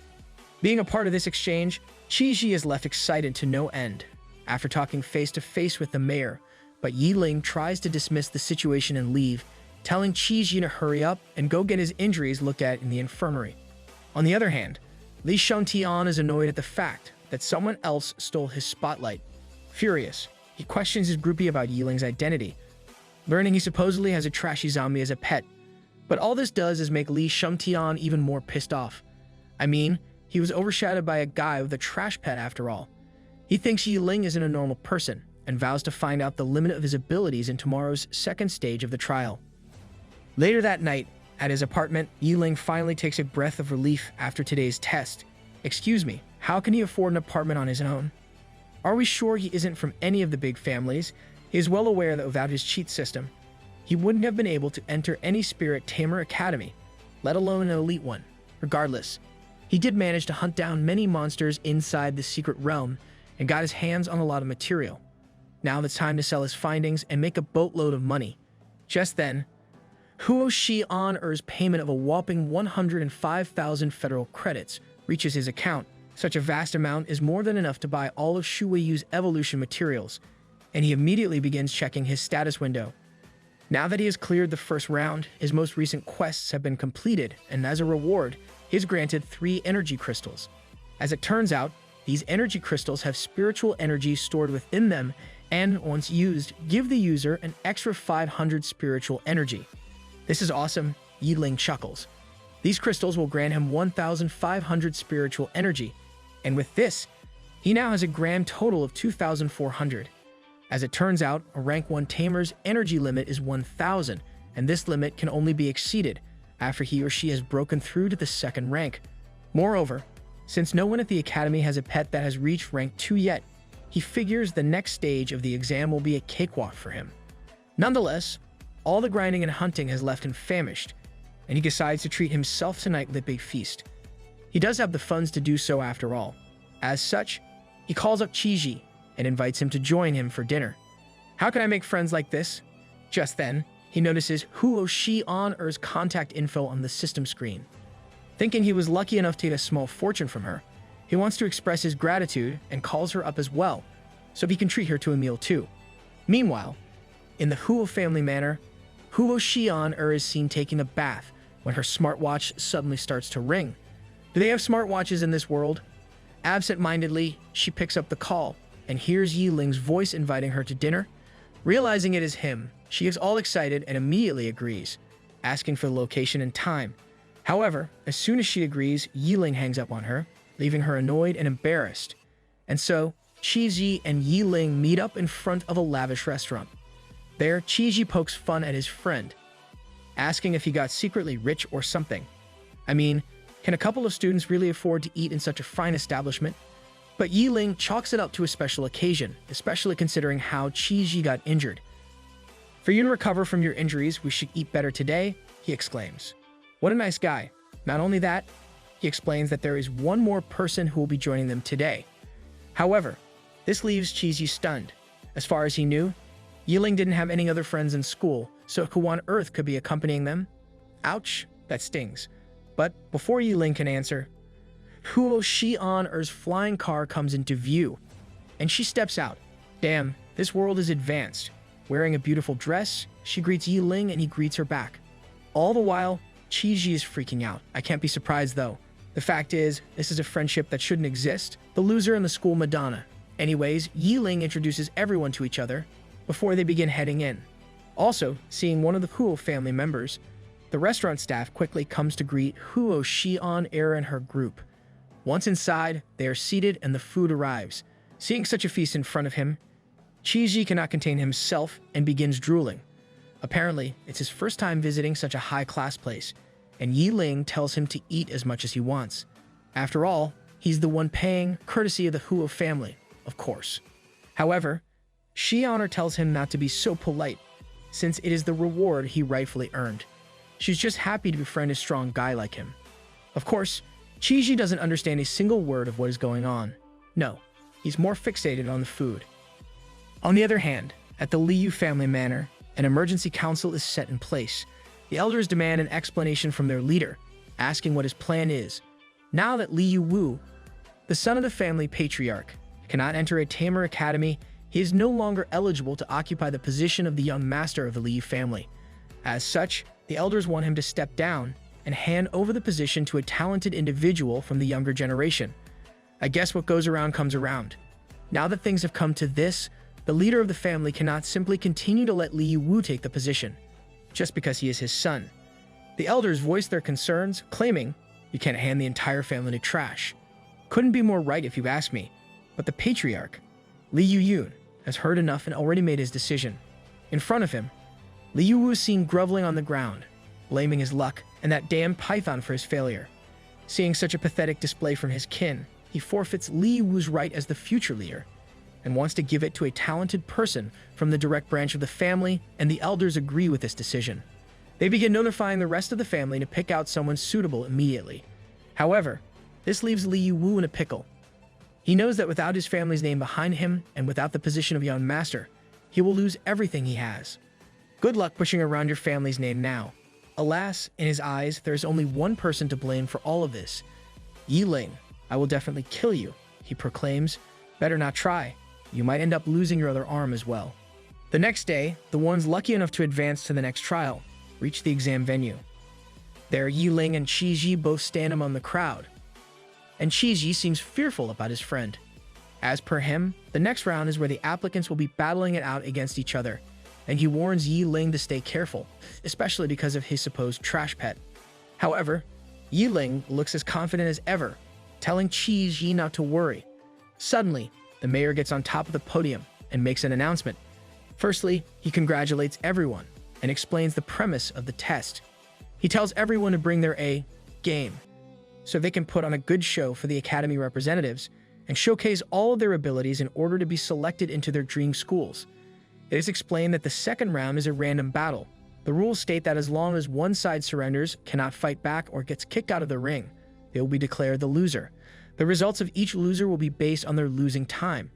What's more, once the opponent loses the ability to fight back, the applicants cannot do anything to harm their lives, or else they will immediately be disqualified. But despite these strict rules, there are often injuries and even disabilities that take place in each year's trial. Can't save them all, I guess. Regardless, the mayor commences the random battles and reveals the lineup. As fate would have it, both Yi Ling and Qiji have battles in the first round. All of a sudden, Yi Ling hears something and notices that his cheat system is going wild. One after the other, he begins getting quests. All in all, he gets 6 missions at once. In addition, the rewards can be stacked as well. The system sure is generous. Seeing this, he is left taken aback. I mean, this is the first time he has triggered so many missions at once. Still, the show must go on. The referee calls for Yi Ling to come to Ring 4, and he hurries over. As per the referee, the fighters have to be cautious about the fight time. If there is no response from one side for a long period, the battle qualification will be taken down. Anyway, he is pitted against a guy named Tian Chun, someone he has never heard of and hence knows nothing about. But how hard can it really be? Moments later, the battle finally starts, and Tian Chun calls out his pet, a Uniceros. In response, Yi Ling also summons Shu Weiyu, and both parties prepare for the fight. All the while, the bystanders watch with great intrigue, and are left stunned after seeing Shu Weiyu for the first time. Her appearance catches them off guard, so much so that most of the bystanders cannot believe she's really a spirit pet. The dudes in the crowd go especially crazy, fawning over Shu Weiyu and wishing they too had a pet as pretty as her. A bunch of perverts, if you ask me.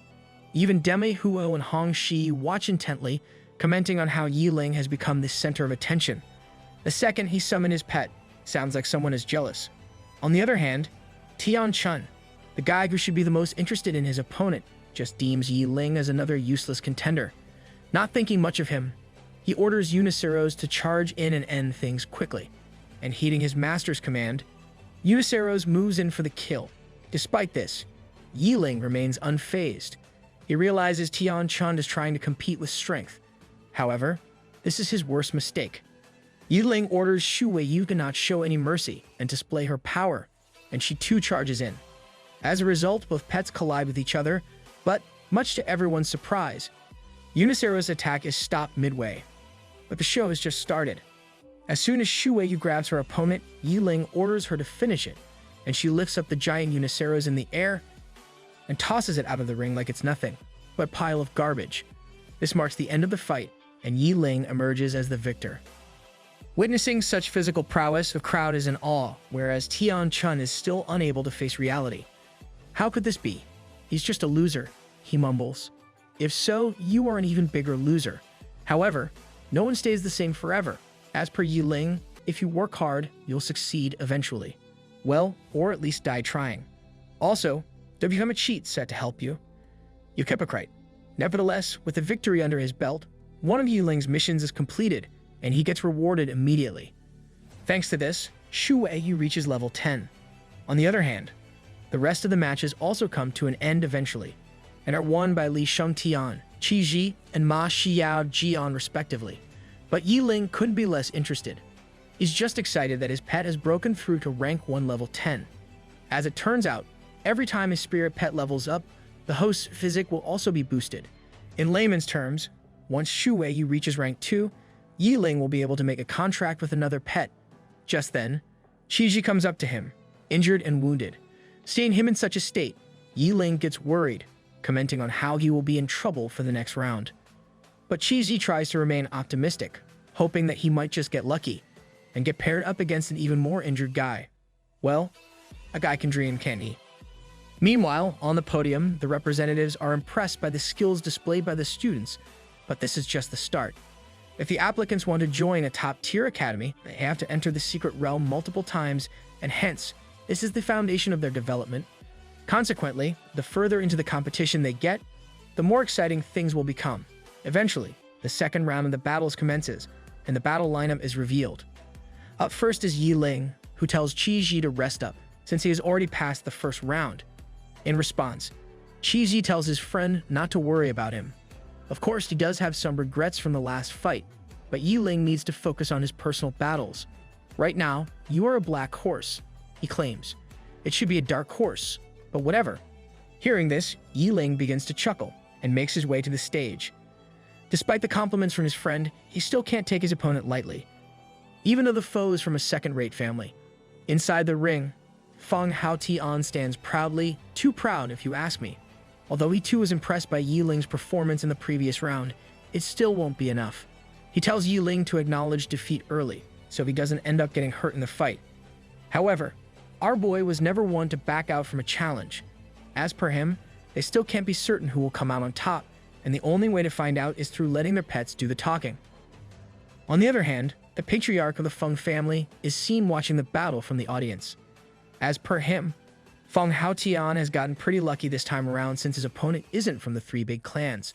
This makes him think that his protege will secure victory in this round as well. Little does he know, the boy is in for a world of hurt. And so, the battle finally commences, and Feng Haotian summons his pet, a green bird. As soon as his pet comes out, he gets on top of it and flies up into the air, announcing it's already too late to beg for mercy. In response, Yi Ling also calls out Shu Weiyu. According to him, flying-type monsters are the most annoying to deal with, and he orders Shu Weiyu to find an opening and attack. Nevertheless, Feng Haotian isn't a mere pushover as well. As soon as he gets up into the air, he begins unleashing long-range attacks, specifically targeting Yi Ling. He knows attacking the master directly will bring an easier victory without much of a hassle, but Yi Ling is well prepared and uses a spiritual shield to block the incoming blows just in the nick of time. Seeing this, the Feng family patriarch is amazed at his son's prowess. Obviously, he has the utmost confidence in his son and watches in anticipation. Back inside the ring, Yi Ling orders his pet to use blood fog, creating a red mist that engulfs the entire ring, making it hard to see. This makes it difficult for Feng Haotian to land blows, and as such, he tries to head up even further to dissipate the fog. Alas, this is his biggest mistake. Haha, have you fallen for it? Yiling chuckles.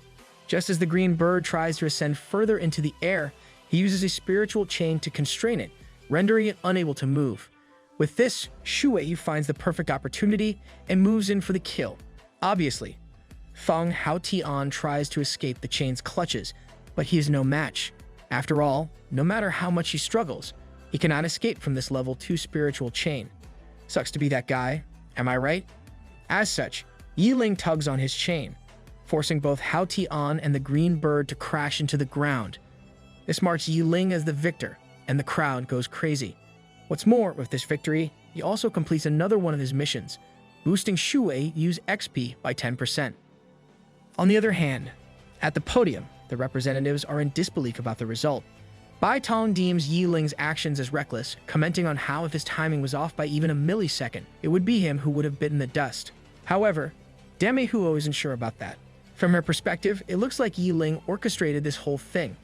I think it was part of his plan, she claims. As per her, Yiling's main goal of upgrading his spiritual chain might have been to deal with flying pets, but still, it's all too hard for her to believe, and she decides to continue watching on the edge of her seat.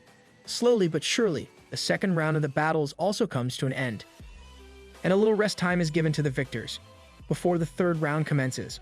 All the while, Yiling is extremely happy with his results. He didn't think it would be so easy to reach the top 20. However, he is now up against the daughter of the Yun clan, Yun Yi. Still, she's not going to be much of an opponent, especially if her pet isn't a flying type. Soon, after the break ends, both fighters step inside the ring, and Yun Yi summons her frozen grizzly bear pet. Seeing this, everyone in the audience goes wild. As it turns out, this is a rare, fully grown spirit pet, not to mention the fact that ice-type pets like hers have a natural edge over other abilities. Nevertheless, this isn't enough to scare Yiling and Shu Weiyu away.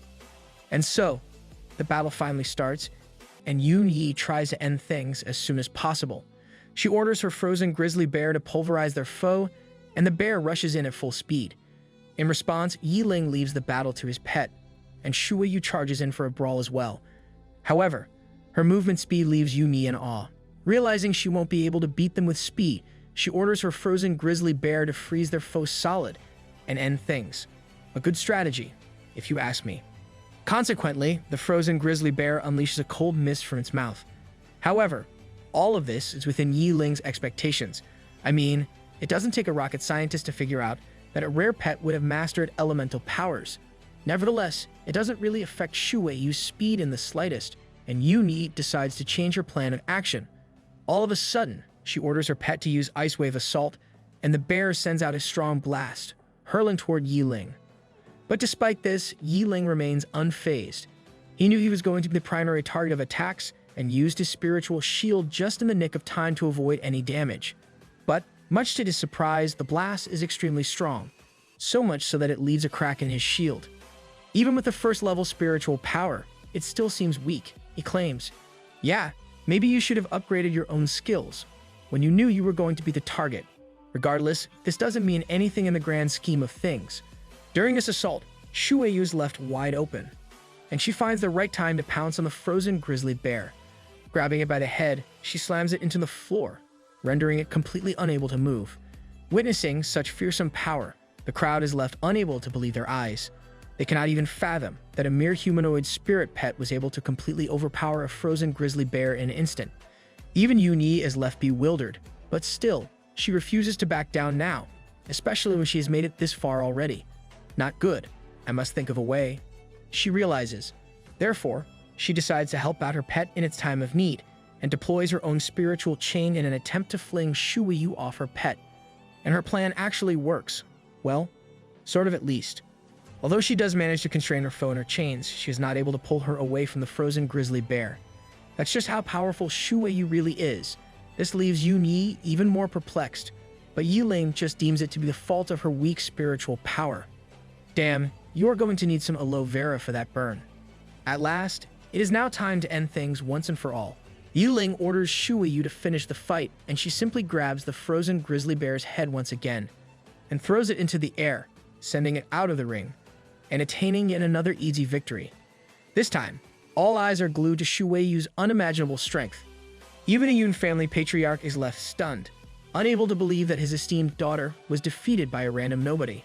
Seeing him in shock, the other family patriarchs try to calm him down. The fact is, Yun Yi performed very well today, but her opponent was just too powerful this time. They claim if it were one of their family representatives, things might have ended up even worse, and it's all due to the terrifying power of Shu Weiyu. Inside the ring, Yun Yi walks over to Yi Ling. Even though she never imagined getting defeated like this, she congratulates her opponent and looks forward to his next performance. What a nice and upstanding girl. Add her to your harem. Shikun extends her hand to show there are no hard feelings. In response, Yi Ling compliments her strength as well. He deems her as a remarkable foe. And even though she's been stopped here, her tenacity alone will give her many more chances to enter a top-tier academy. With this, Yun Yi takes her leave from the ring. Just then, all of a sudden, the system starts popping up. This third victory has completed 2 more of Yi Ling's missions, and Shu Weiyu's experience has increased. Not only that, the system also gives him body strengthening. Due to this, his power increases even more, and the pain inside his body slowly starts to disappear. Ok, so just painkillers? Why is the system drubbing a minor? Anyway, Yi Ling then takes a small breather, and the third round also comes to a swift end. The host then announces the quarterfinals will begin shortly and reveals the matchups, telling all participants to proceed to their respective arenas. As the lineup is revealed, Yi Ling finds himself faced against Manhua, a formidable opponent he is already aware of. He knows the next foe will be strong, but for the current Yi Ling, he doesn't pose much of a threat. Eventually, the quarterfinals begin, and Manhua steps into the ring. Goddamn, he's short and ugly. The author really did this guy dirty. As he steps inside, he summons his pet. Seeing this, Yi Ling is surprised that his opponent's pet is also a necromancy type. Maybe he and Shu Weiyu are related. They might even be family. Just imagine how funny it will be if Shu Weiyu was like, "Dad, why are you here? Where have you been?" As such, he also calls out Shu Weiyu and the battle begins.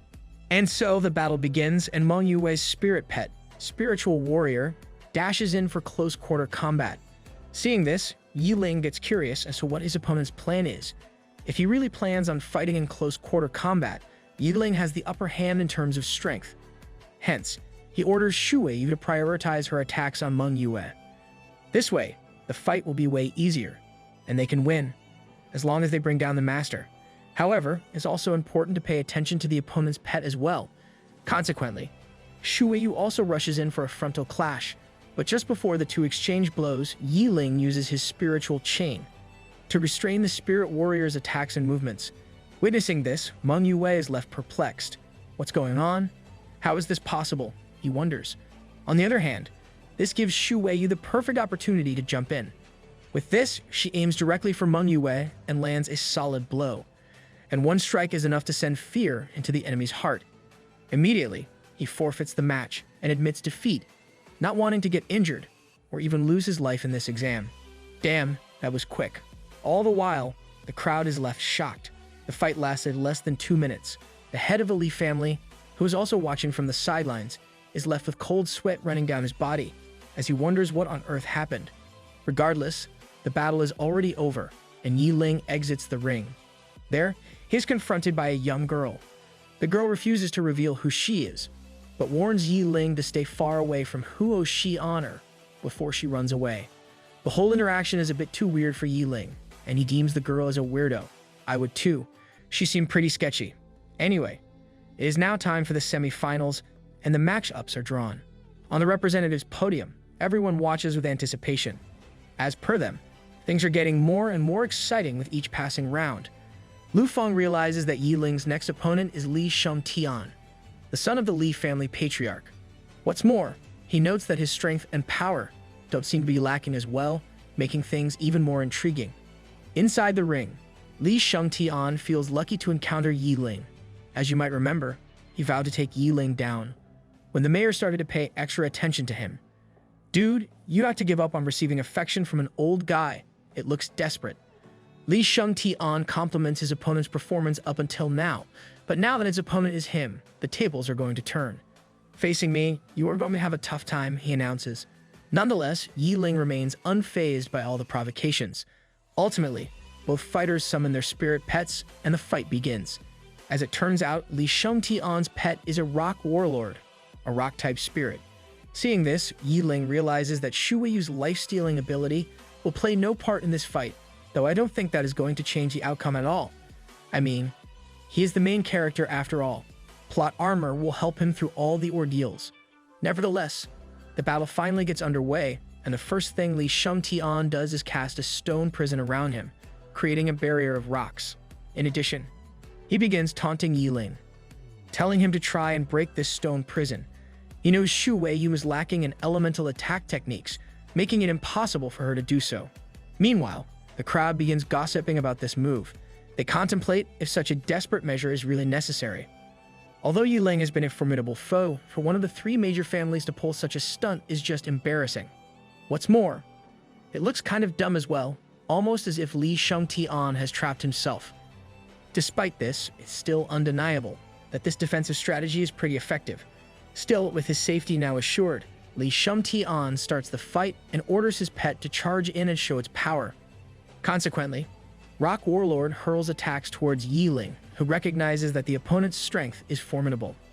As a result, he decides to use his spiritual chain to restrict Rock Warlord's movements. However, he finds out that this rock pet is way too big, and he can't even make it budge, despite having a level 2 spiritual chain. Consequently, the outcome is solely dependent on Shu Weiyu now, and she jumps in to land a blow. Alas, Rock Warlord's defensive strength is incredibly high, so much so it doesn't take any damage. Furthermore, attacking this type of pet doesn't trigger Shu Weiyu's lifesteal skill as well, sending them into a bigger hole. Still, Yiling refuses to give up, especially now that he has defied all the odds and reached this stage. I must think of a way, he proclaims. Just then, Rock Warlord manages to break free from Yiling's spiritual chain and moves in to attack Shu Weiyu. Seeing this, Yiling is left stunned and tells his pet to stay careful. Thanks to his warning, Shu Weiyu manages to evade just in the nick of time and jumps up into the air. Witnessing this exchange, the crowd once again begins gossiping about the performance. They wonder if this is really all that Li Shengtian is capable of. However, from the looks of it, he appears to be very calm, though it might just be that he is scared straight. Back inside the ring, Li Shengtian decides to switch gears and step on the gas. "It's time to let you have a taste of my true strength," he exclaims. With this, he orders Rock Warlord to transform into its humanoid form. Heeding his master's command, Rock Warlord begins to glow with a reddish hue. Sensing impending danger, Yiling tells Shu Weiyu to fall back. And that is when Rock Warlord suddenly explodes, sending boulders flying across the examination site. As the dust from the explosion settles down, Yiling is left perplexed after seeing Rock Warlord has transformed into a robotic figure. According to Li Shengtian, this is his strongest skill. By discarding his massive size, not only can his pet obtain a stronger physique, but it also increases Rock Warlord's speed. "You better watch out," he warns Yiling. On the other hand, Yiling didn't expect Li Shengtian to have such a powerful skill up his sleeve. Nevertheless, the first priority is to test his opponent's claim, and he orders Shu Weiyu to go and test out Rock Warlord's new and improved strength. Consequently, both pets move in for a head-on collision and exchange blows. However, much to Li Shengtian's surprise, even this transformation isn't enough. Despite the power-up, Rock Warlord gets pushed back, sending his master into a state of panic. In a haze, he orders Rock Warlord to push through and continue attacking, whereas Yiling gains even more confidence and decides it's better to end things as quickly as possible. He tells Shu Weiyu to finish the battle, and she obeys. Grabbing Rock Warlord by the head, she flings him up into the air and unleashes a karat chop, forcing her opponent to crash down out of the ring. Seeing this, the crowd goes wild. They didn't expect such a one-sided battle in the semifinals. The crowd contemplates how on earth Yiling managed to become the strongest in the entire school, especially when he was but a low-level bottom feeder not long ago. Ouch, kids can be pretty mean. As per them, Yiling must have been hiding his true potential and is only showing it now. They become envious of him and his pet, commenting that they too want a beautiful and strong pet like Shu Weiyu. Meanwhile, the representatives are still taken aback by Yiling's power, although Li Shengtian wasn't bad at all. The fact is his opponent is just too strong. According to Lu Feng, Shu Weiyu's power is already rivaling that of a rank 5 level 10. Having such strength at this age is truly rare in this world, he proclaims. Yeah, we knew that already. Even the mayor is looking forward to this year's finals, remarking that it is sure to be exceptionally exciting. Anyways, this marks Yi Ling as the victor, and he reaches the finals without much trouble. In addition to reaching the finals, Yi Ling also completes 2 of his missions. As a result, his XP increases by a significant percentage, and he is also granted an unknown flying spiritual pet egg as a reward. And this is exactly what Yi Ling wanted. He wanted to have a flying pet to add to his arsenal, so he could become even stronger. Anyway, he then exits the ring, thinking about how Huo Xian-er's match is going. On the flip side, Huo Xian-er is currently engaged in a battle against Zhang Shounan and her flying-type pet, as she rides her pet, creating a strong gust of wind below. Huo Xian-er seems to be in a pickle. All she can do is try and defend herself. However, Zhang Shounan looks to be having no trouble whatsoever. She apologizes to Huo Xian-er, claiming she is determined to make it to the finals no matter what, even if she has to bring down the school Madonna in order to do so. As a result, she tells her pet, Storm Eagle, to finish the battle, and unleashes many hurricanes, pushing Huo Xian-er deeper and deeper into a corner. Despite having a strong earth dragon at her disposal, she is unable to do anything in this fight. All the while, Yi Ling is watching these two battle it out from the sidelines and recognizes Zhang Shounan to be extremely strong. As per him, if things keep going like this, it won't be long before Huo Xian-er loses. Have some faith in your friend, why don't you? And just like you predicted, Huo Xian-er's earth dragon slowly starts to take more and more damage. She tries to keep her pet's morale high, but ultimately, the poor dragon collapses to the ground after a while, and the victory is handed to Zhang Shounan. Having been defeated in the semi-finals, Huo Xian-er is left broken. As she exits the stage, tears start welling up in her eyes. With a depressed tone, she apologizes to her father for losing, but he tells her not to worry. After all, it's normal to win some and lose some. The fact is, Huo Xian-er has performed extremely well and has made it to the semi-finals. With this, the Huo family takes their leave and begins heading back. As she leaves, Huo Xian-er sneaks a glance towards Yi Ling, who is preparing to step inside the ring. I'm finally here, he realizes. This is the first step towards his future, and he vows to win, no matter what. However, before the match begins, the announcer reveals that there is a special twist in this year's battle. Apparently, the first-place winner will receive an additional reward from the city mayor, who also happens to be the school principal. Damn, that old man has some serious power. Someone should keep an eye on him. Hearing this, the bystanders are surprised. They think this new reward might have been added just now. Well, it isn't going to change the outcome. Yi Ling has already become the crowd favorite for the first place. Back inside the ring, both contenders summon their pets. Yi Ling tells Shu Weiyu that the time for their finale has arrived, promising to get his hands on the reward, whatever that might be. On the other hand, Zhang Shounan is as ready as ever, and at last, the battle officially begins. But seeing the opponent's pet, Yi Ling is left flabbergasted. He notes that he is facing the Storm Eagle King, a beast on an entirely different level than the green bird he fought against in the previous rounds. But how on earth didn't he notice such a powerful pet before, leaving him to wonder if it just recently evolved? Of course, he doesn't have the luxury of figuring it out, and Zhang Shounan immediately goes in for an attack, telling her pet to not show any mercy. Immediately, the Storm Eagle King unleashes a strong gust of wind, unleashing an angry hurricane, and sending it hurling toward his target. The speedy attack causes a huge dust storm, but as the aftermath settles down, it is revealed Yi Ling managed to protect himself by the skin of his teeth by erecting an energy shield.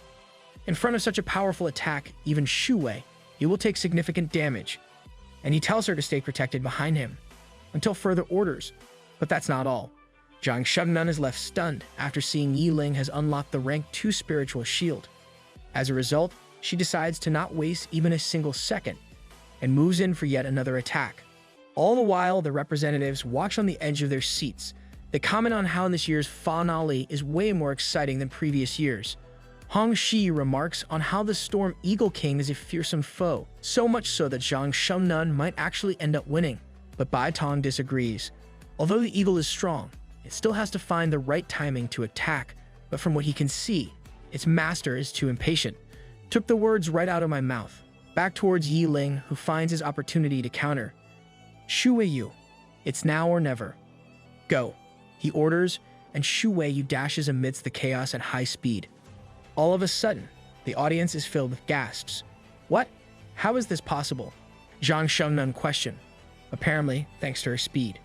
Shu Weiyu not only manages to avoid the supersonic bullets, but also avoids the Storm Eagle King's detection and ultimately reaches her back. Being at death's gate, Zhang Shengnan realizes that it is her loss, and she admits defeat, handing over the win to Yi Ling. Seeing this, the mayor gives Yi Ling a standing ovation. According to him, Yi Ling knew he couldn't beat Zhang Shengnan in a head-on fight, so he kept her pet preoccupied, while Shu Weiyu found an opening and went for the master. Although it was a risky strategy, he executed it perfectly. Even Deme Huo is impressed, commenting on how she didn't expect the finale to be over so quickly. All this has done is increase the intensity of how much she wants Yi Ling to enroll in her school, and Hong Shiyu and Lu Feng couldn't agree more, claiming their academy would be the one to get Yi Ling without a doubt. With this, the second stage of the exam comes to an end, and Yi Ling achieves the first place. Suddenly, the crowd erupts into cheers. As it turns out, it has been many years since the exam was won by someone outside of the three big families. Just then, Huo Xian comes over to Yi Ling, congratulating him on his victory. In response, Yi Ling thanks her and asks which academy she has chosen to attend. However, she is unsure and returns the question back to him. Why Fu Academy? Here we come. Alas, before they can finish their conversation, the mayor begins to make an announcement congratulating the victor, Yi Ling, since this year's academy assessment has come to an end. All of a sudden, Qi Ji and their teacher come up to Yi Ling, congratulating him. As per the teacher, he has brought glory to the entire class, along with the school. Hearing such words of praise, Yi Ling promises to continue working hard. Just then, the system screen pops up. Now that he has won the final battle, the last two missions Yi Ling had have been completed. As a reward, his XP increases by 10%. But that's not all. For achieving first place, he's been granted a new skill, Rebirth. It's explained that Rebirth is a rare skill that allows a spirit pet to be reborn when on the verge of death. After the rebirth, the combat abilities of the spirit pet will be recovered, but in order to be activated, it requires XP of the current level.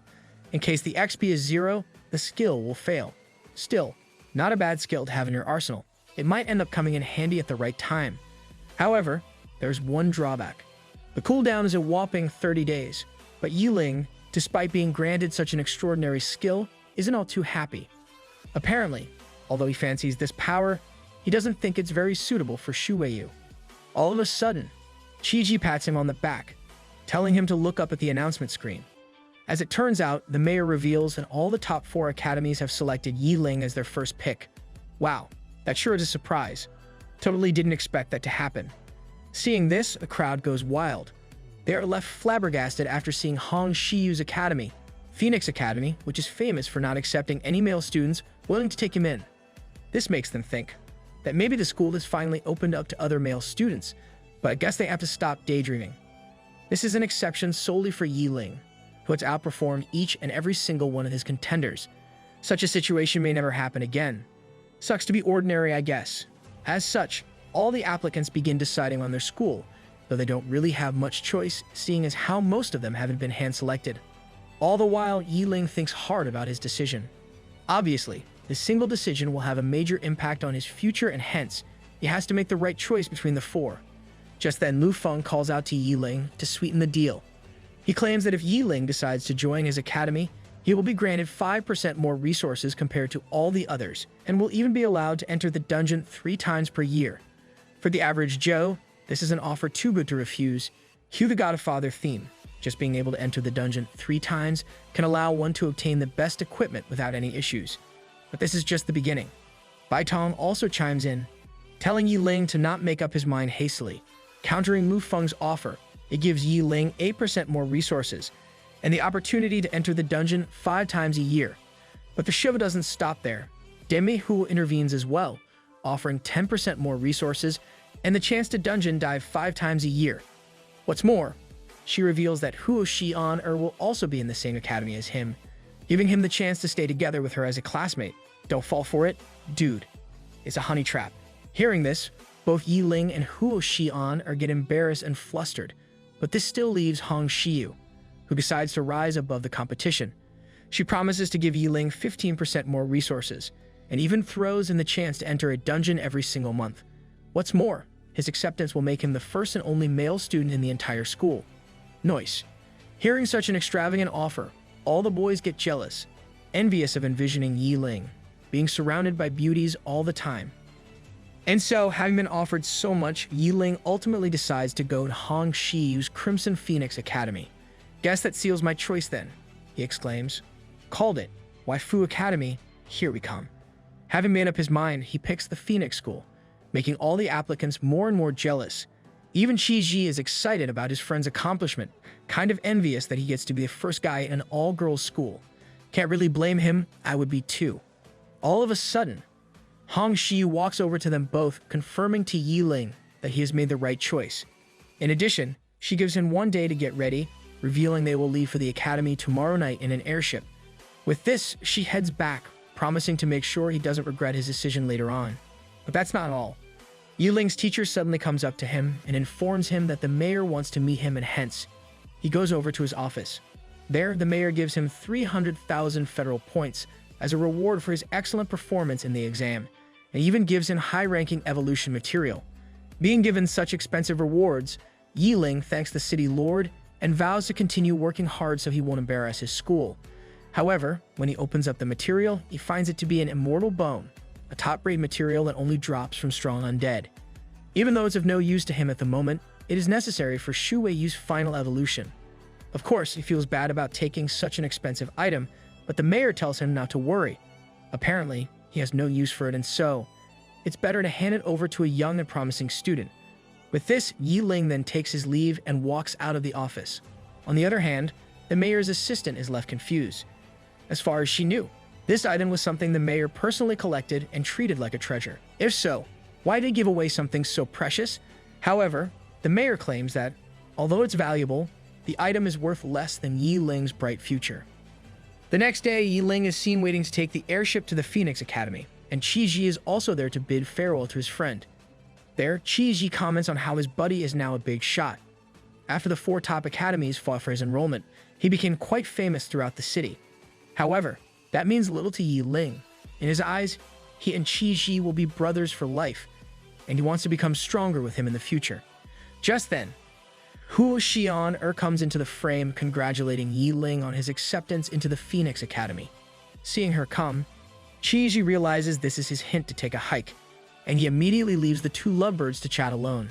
As such, Yi Ling also congratulates Huo Xian on getting into the Black Turtle Academy, but she acts all bashful. She knows he doesn't really care all that much about her, but she can't really help it. Ah, a maiden in love. How cute. Anyway, after having said her piece and seeing his face for the last time in a while, Huo Xian takes her leave, telling him not to slack off at school, leaving Yi Ling to wonder if she really came all the way here just to say that. Take it in already, dumbass.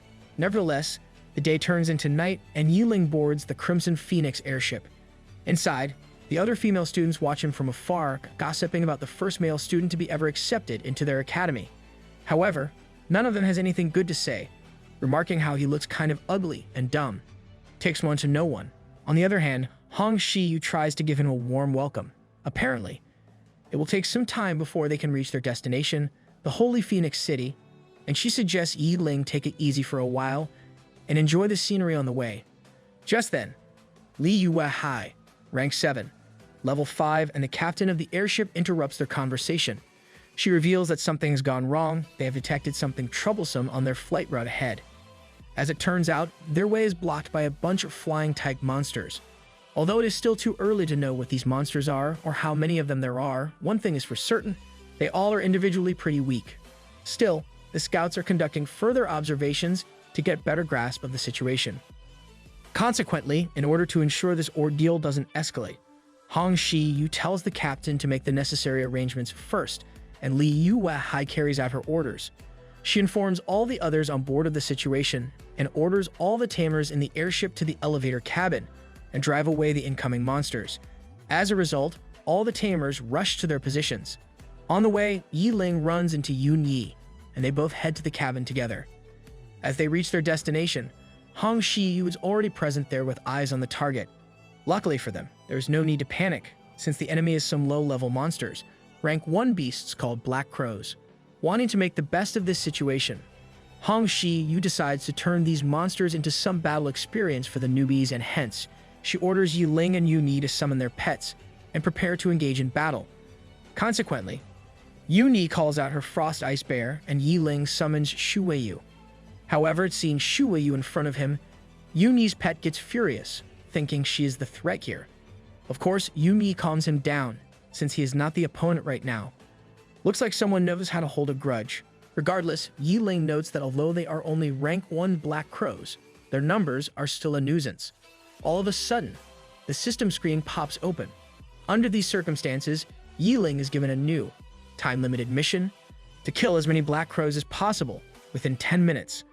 The rewards for completing this quest are unknown and will be based on the number of foes he brings down. Just then, the Black Crows start charging towards him, and thinking these dumb-ass birds came out of their own volition to give him free XP, Yiling cannot refuse their kind gesture. With this, he orders Shuweiyu to attack, and she charges in, bringing down one bird after another. Yumi also doesn't just stand around waiting, and joins in on the battle. Together, they start overwhelming the enemy troops, and even capture the attention of the other tamers, who are stunned by Shuweiyu's power and beauty. But things take a turn for the worse. Out of nowhere, black smoke appears in the sky, and it turns out to be a Black Crow King. Seeing this, Hong Shiyu tells everyone to fall back.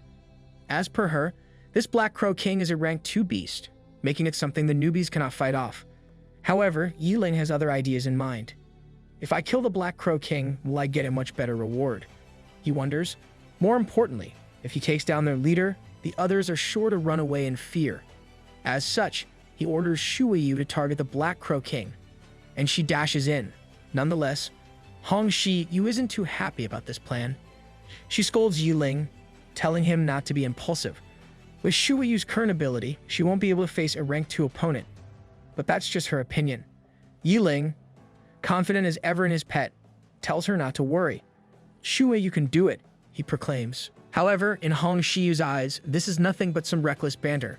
As such, she decides to take action into her own hands and summons her spirit pet, Fiery Hawk. All of a sudden, flames begin appearing all around her, and out of them, a bird emerges. As it turns out, her pet is rank 7, level 1. Seeing such a powerful pet, the other students on board are left speechless. It's the first time they have ever laid eyes on a rank 7 pet, and they wonder if Hong Shiyu is planning on burning all the Black Crows to ash at once. But the students aren't the only ones left stunned.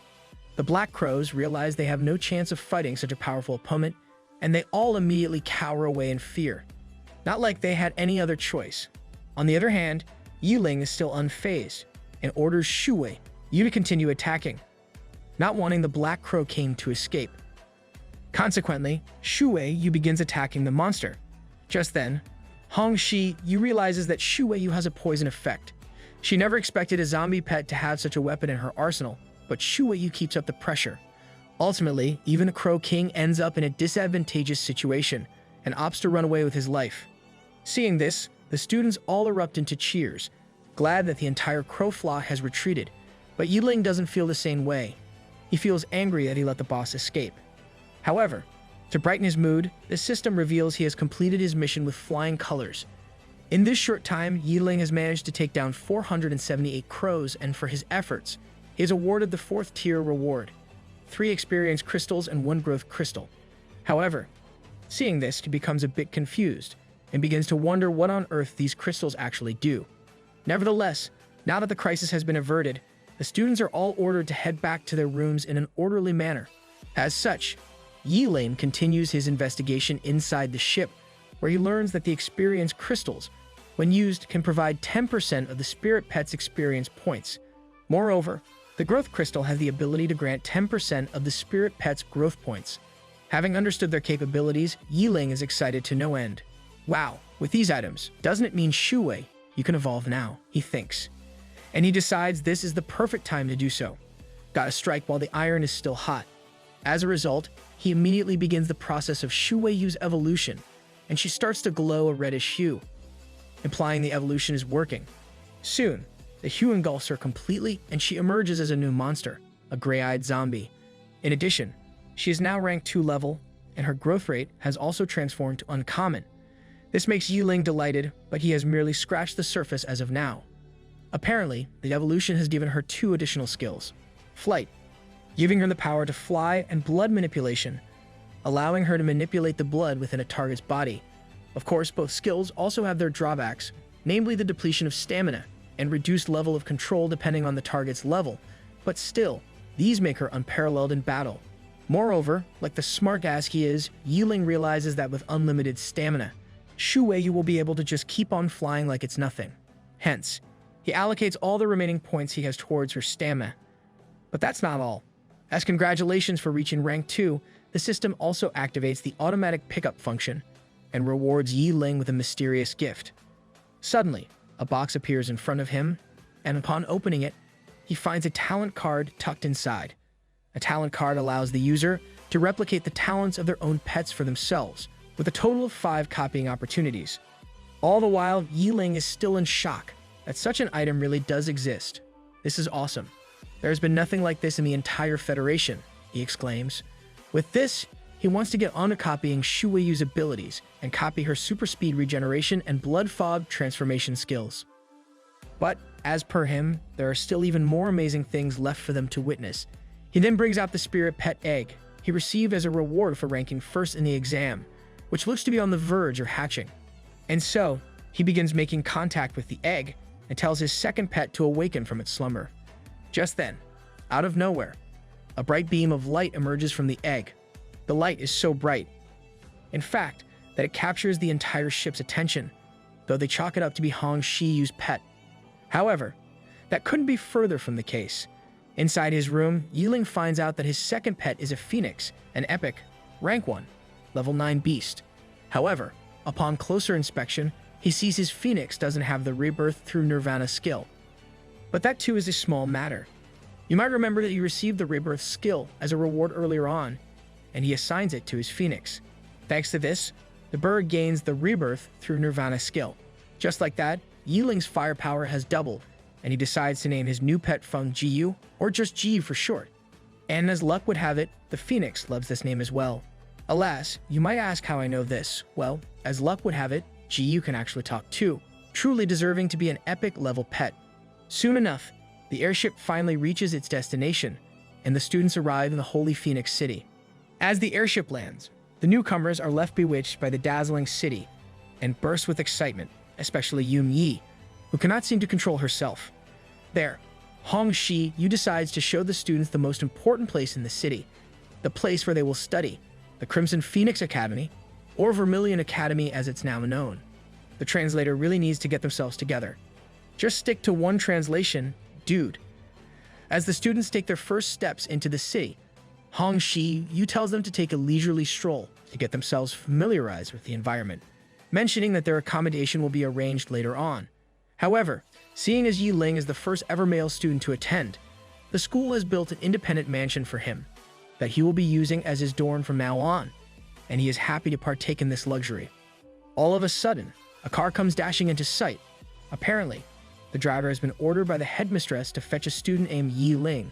However, seeing this student is a guy, she freaks out, so much so that she starts wondering if Yiling is a cross-dresser or something. Of course, he has no other choice than to dismiss this strange question, whereas Hong Shi-yu and Yun Yi burst out laughing. Hong Shi-yu explains that Yiling is an exception. He is someone wanted by all 4 top academies. Moreover, she comments on how she had to go through a lot in order to get him into this school with the principal's permission.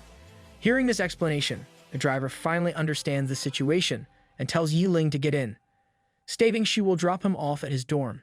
As such, Yiling bids farewell to Hong Shi-yu and Yun Yi, heading forward first. In response, Hong Shi-yu tells him to go rest up and she will be there soon to bring him to the headmistress. All the while, Yun Yi just can't control her laughter. And here I thought she was a nice girl. Guess I was wrong.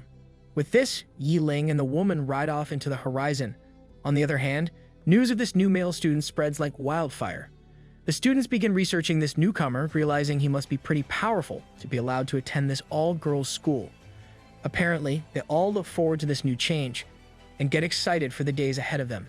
However, among them is the scandalous teacher, who decides to make this guy fall in love with her. Isn't that a crime? Also, isn't he a minor? Call the feds. Anyway, Hong Shi, who eventually takes Yi Ling to meet with the headmistress. As it turns out, the principal is a well-endowed, masked woman who welcomes her first ever male student. But first and foremost, she questions if the rumors are true, asking if Yi Ling really unlocked rank 2 skills, while being a rank 1, and he confirms this. There, Hong Shi Yu asks what class they should put Yi Ling in, and the headmistress claims they should put him in the Vermilion class, chosen for people with immeasurable potential. With this, Hong Shi Yu then decides to take her leave, wanting to make arrangements for Yi Ling's schooling, and he walks off with her. As they leave, he asks Hong Shi what this Vermilion class is, and she explains is an elite class where only excellent students are selected by the Federation to attend. She also adds that, since he is the first male, everything he does will be under heavy scrutiny, but our boy was never one to shy away from a challenge. The next day, he heads into his first day of class, where the other students are already gossiping about him. Hearing all this commotion, he understands that it won't be easy to go unnoticed in this academy. Yeah, that's pretty obvious. Soon, the teacher, Gao Yu, arrives. As it turns out, she is responsible for the Vermilion class's daily matter management.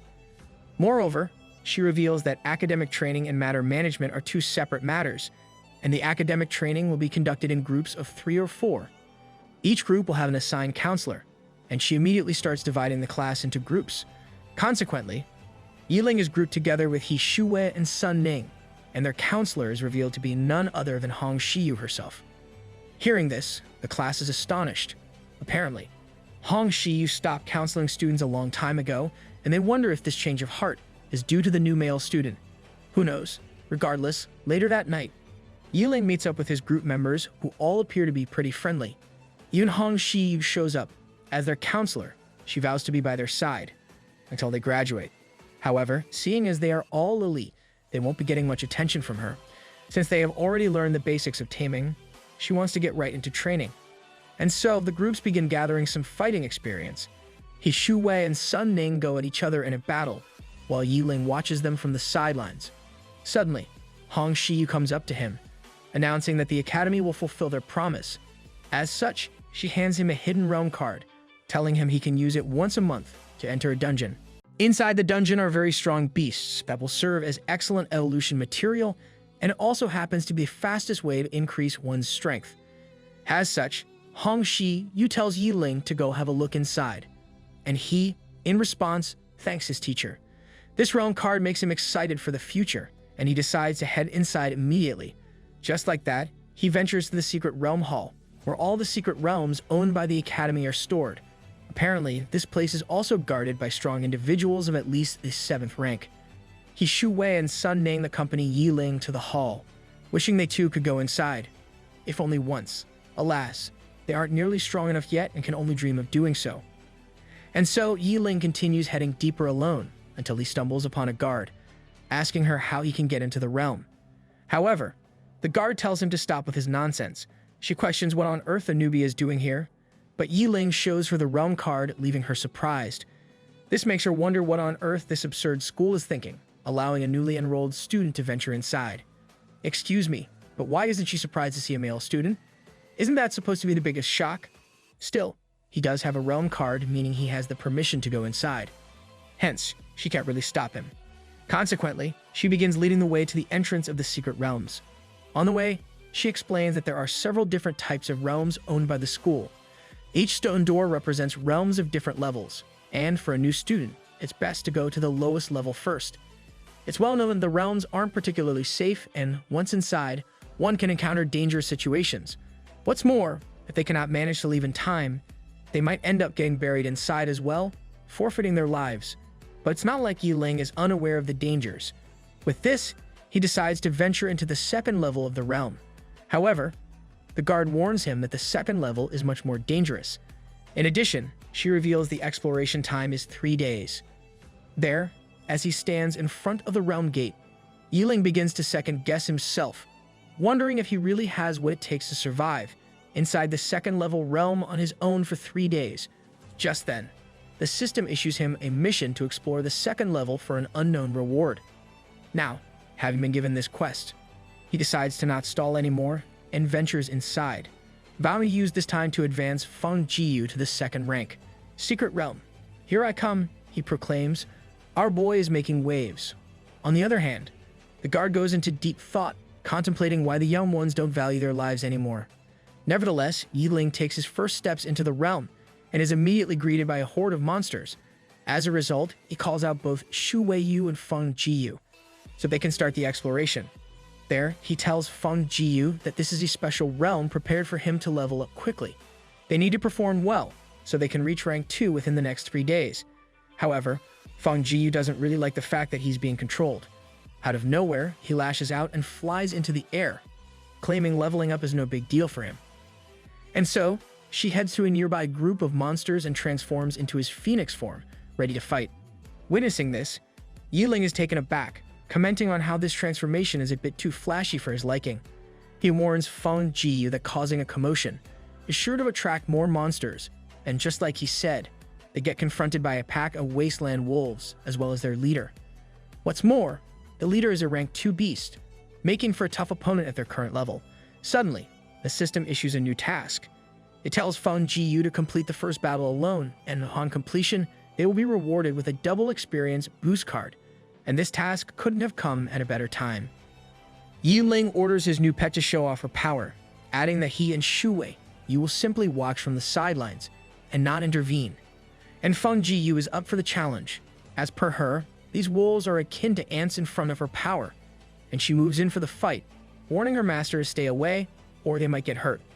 Alas, the wolf leader is no pushover as well.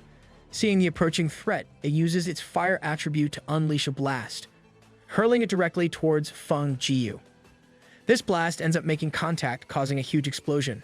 However, Feng Jiyu emerges from the blow without a scratch. All of a sudden, Yiling remembers something crucial. His new pet has an advanced fire immunity talent. This means that fire cannot affect her at all. And now, the wolf pack is in for a world of hurt. And so Feng Jiyu decides to end things once and for all. Burned to ashes, she orders the wolves as she unleashes her skill, Hellfire, sending green flames toward her foes. The skill is so strong, in fact, that a single attack is enough to completely eradicate the entire pack, along with their leader. Not only that, the attack also chars the surrounding area as well, a truly terrifying and fearsome skill. Talk about being overpowered. Regardless, this brings an end to the battle, and Yiling's automatic pickup skill kicks into gear. Thanks to it, he now doesn't have to rummage through the corpses like he had to do before, and he obtains a wild wolf claw, heart, and even a novice rank fire crystal. Seeing all these items, Yiling compliments Feng Jiyu's strength. However, she keeps up her high and mighty attitude. Despite this, Yiling just plays it cool, suggesting they leave this place and go find some more monsters to fight. In response, Feng Jiyu begins complaining about how tired she is from the battle, but Yiling pays her no mind and continues forward. No one likes a whiny companion after all. On the other hand, at the Academy's mess hall, Shu Wei and Sun Ning talk about the hellish training they have to undergo. As a result, they now have to eat their fill and replenish their strength for the next training session, which is later that same day. Damn, the school really is working these girls hard. Their Sun Ming wonders why Yiling didn't train with them, and Shu Wei explains that he went to a dungeon by himself. Obviously, this surprises everyone, and some even doubt this claim, stating there is no way a freshman would be allowed to venture inside a realm all by himself. After all, it's a very dangerous place, and it's easy for the students to get hurt or even killed. But this makes Uni question why their counselor, Hong Shiyu, didn't accompany him. Meanwhile, in the teacher's lounge, Yao Yu lashes out at Hong Shiyu, asking what she was thinking by letting a new student enter the realm alone. However, Hong Shiyu just tells her to relax. Even though she is his instructor, she is not worried in the slightest, and hence, there is no reason Gao Yu should be. Consequently, Gao Yu then calms down a bit and repeats her question, asking why a freshman was allowed inside the realm. This time, Hong Shiyu explains there is nothing to worry about. With Yuling's compatibility, a rank 1 realm is no problem for him. However, she is being too naive. As per Gao Yu, Yiling has opted to enter a rank 2 realm instead, but still, in Hong Shiyu's eyes, this shouldn't warrant any issues. I mean, Yiling is already a rank 2 spirit tamer at the end of the day, and he knows how to take care of himself. Hearing her nonchalant attitude, Gao Yu ultimately decides to give up on the interrogation.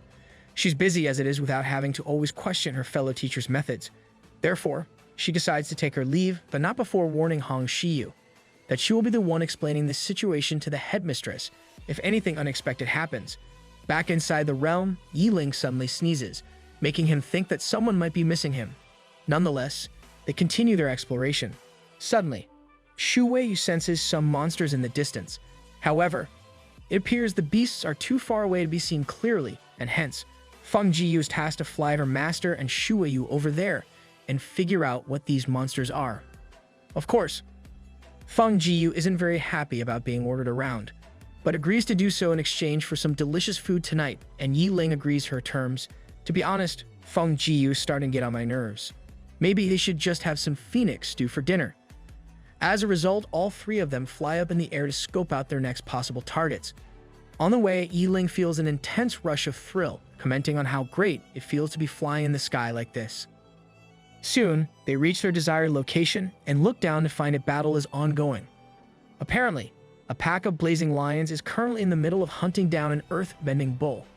According to Yiling, all of these monsters are ranked 2, so it's probably better to let them fight it out for now, and they can swoop in and take care of the ones left standing. With this, the monsters then begin battling it out. The lions try to pounce on the bull, but thanks to its earth-bending abilities, the cow is able to create a stone barrier around itself, protecting it from any damage. Haha. Even this cow is stronger than most of the humans Yiling faced until now. All the while, Yiling is mesmerized after seeing the confrontation between two ranked 2 beasts. He knows none of them are weak, and he has seemingly miscalculated how dangerous this second-level realm really is. Still, time isn't a luxury he has. They only have 3 days to explore this realm, meaning their time is of the utmost value. As such, he plans to use Shu Weiyu to launch a sneak attack and finish them off, and she heeds her master's command. All of a sudden, she jumps down on the blazing lions and starts her rampage. In the meantime, Yiling wants Feng Jiyu to attack from above, using Shu Weiyu's antics as a distraction. He aims to kill all the monsters before they even realize what's going on, and Feng Jiyu agrees to do so. On the ground, Shu Weiyu makes use of her new blood manipulation skill and freezes all her foes in place, leaving them wide open for attacks like lambs in a slaughterhouse. However, as luck would have it, one of the lions is a rank 2 level 5 beast, and because of this, Shu Weiyu's blood manipulation has no real effect on it. As a result, the lion manages to break free from her control and pounces into attack. Of course, she's able to strike it down, but this leaves her arm burnt to a crisp. Fortunately, she can regenerate it pretty quickly. On the other hand, Feng Jiyu begins to set every opponent ablaze from above, where no one can reach her. Still, although this does damage, it's not enough to bring down these monsters, and hence, Shu Weiyu has to individually land the finishing blow. There, Yiling realizes that if he wants Feng Jiyu to advance to rank 2, she has to participate in battles as well, or else Shu Weiyu will kill all the monsters on her own and gain all the experience points. However, much like before, Feng Jiyu doesn't really like being bossed around very much. Meanwhile, in the Xuanwu Academy, students are seen gossiping about Yiling, the guy who recently joined the academy and went into a secret realm all by himself. Obviously, this is a suicide mission from their perspective, and the students wait in anticipation to see the outcome. There, Huo Xian Er and Zhang Shengnan, who are now part of the Xuanwu Academy, also talk about this recent development. Hearing this news, Huo Xian Er is left surprised and troubled at the same time. Yiling, you're getting strong way too fast, she thinks. Someone sounds jealous. How cute. Anyway, back in the realm, Yiling tells his pets about how precious of a commodity time is in this realm. As such, he isn't really keen on wasting any more than they have to, suggesting they take a small break for Feng Jiyu, and then begin their hunt once more. However, Feng Jiyu is left exhausted after the previous battle. Unlike a zombie such as Shu Weiyu, she cannot simply keep going without proper rest and wants to chill out for a while, and Yiling ends up agreeing. Just then, something triggers Shu Weiyu's senses. Seeing her distressed, Yiling questions what's wrong, and she claims that there is something weird out in the distance. Therefore, he decides to investigate what this weird thing is, and they both head deeper into the forest, where they stumble upon a strange, glowing fruit. This is the first time Yi Ling has ever seen anything like this. Even the Federation notebook doesn't have any record of such a fruit, making it all the rarer. Bewitched by its beauty, Yi Ling is drawn closer and closer to it. But this is a grave mistake. Out of nowhere, Shu Yu calls out to her master, telling him to watch out. All of a sudden, it is revealed that this fruit is but a bait. From beneath, a two-headed green python, ranked 2 level 8, emerges and bares its fangs toward the duo. Without wasting even a single moment, the monster dives in to attack, and our duo is forced to respond. Seriously, is this necessary? Yi Ling exclaims, but it's not like he has a choice. If he doesn't act fast, he will end up becoming this monster's dinner. And so, he immediately uses his spiritual chain and tries to restrict the foe's movements. However, a mere rank 2 spiritual chain isn't strong enough to control this two-headed python, and it easily breaks free from the chain's clutches. With this, the python then moves in for the kill. In response, Shu Yu rises to shield her master, but even she won't be able to overpower such an opponent alone. Thankfully, as fate would have it, Yi Ling now has a new pet that can come to their aid. He calls for Feng Jiyu, and she comes flying in, annoyed that she can't even have a peaceful rest anymore. Enraged, she tries setting the python ablaze, using her powers to create a barrier to protect her master simultaneously. Seeing this barrier, Yi Ling questions why Feng Jiyu didn't use it earlier as well, but she remains quiet, simply announcing that the beasts who woke her up will now have to face the consequences of their actions. Consequently, she then unleashes her skill, Hellfire. However, this is a problem. Yi Ling wants the glowing fruit the python used as bait and orders Feng Jiyu to be careful not to turn it into ash. Heeding her master's command, she complies, striking down the python and burning the surrounding area to a crisp as well. Doesn't look like she listened though. Seeing this display, Yi Ling compliments his pet, commenting on how they can now feast on snake meat again. More importantly, though, he heads closer to the mysterious, rare fruit and grabs it. Via his cheat system, he learns that this fruit is called the Fruit of the Dead Spirit. It's apparently formed by absorbing the spirits of the dead. When monsters devour it, the spirit will consume the soul of the original body, taking control of the monster. In addition, it is also a high-grade evolution material used for spirit pets, that to an extremely rare one. Realizing this, Yi Ling is left flabbergasted, though pleasantly surprised. This is exactly what he needs for Shu Yu's next evolution. He remarks that this secret realm is a great trip, and that the trip has now become worthwhile. As such, he wants to keep on hunting, wanting to make the most of their limited time. The fact is, they can only enter this place once a month, and they have no time to waste. Give poor Feng Jiyu a break. If not, she's going to go AWOL at some point. Just like that, Yi Ling and his pets spend each day hunting monsters, getting into all sorts of trouble and shenanigans. Eventually, the 3 days pass by in the blink of an eye. Now, Feng Jiyu has reached rank 2 level 2, whereas Shu Yu is now ranked 2 level 3. Yi Ling is thoroughly impressed at the amount of leveling up they have managed to achieve. However, it is now time to leave the secret realm, and they head to the exit gate and return back to the real world. Later that day, Gao Yu seeks an audience with the headmistress, where she reveals that, as per the administrators, the second stage of the realm is left in tatters. The forest has been burned by hellfire, the vegetation has been damaged, and it will take significant time for the realm to recover. Obviously, this stuns the headmistress, who questions just what on earth happened. In response, Gao Yu explains that this is all caused by a sole student, Yi Ling, who enrolled recently and ventured into the realm on his own. And that is what you call a snitch. Kids, never be like her. Hearing this, the headmistress becomes excited. This Yi Ling is interesting. She chuckles.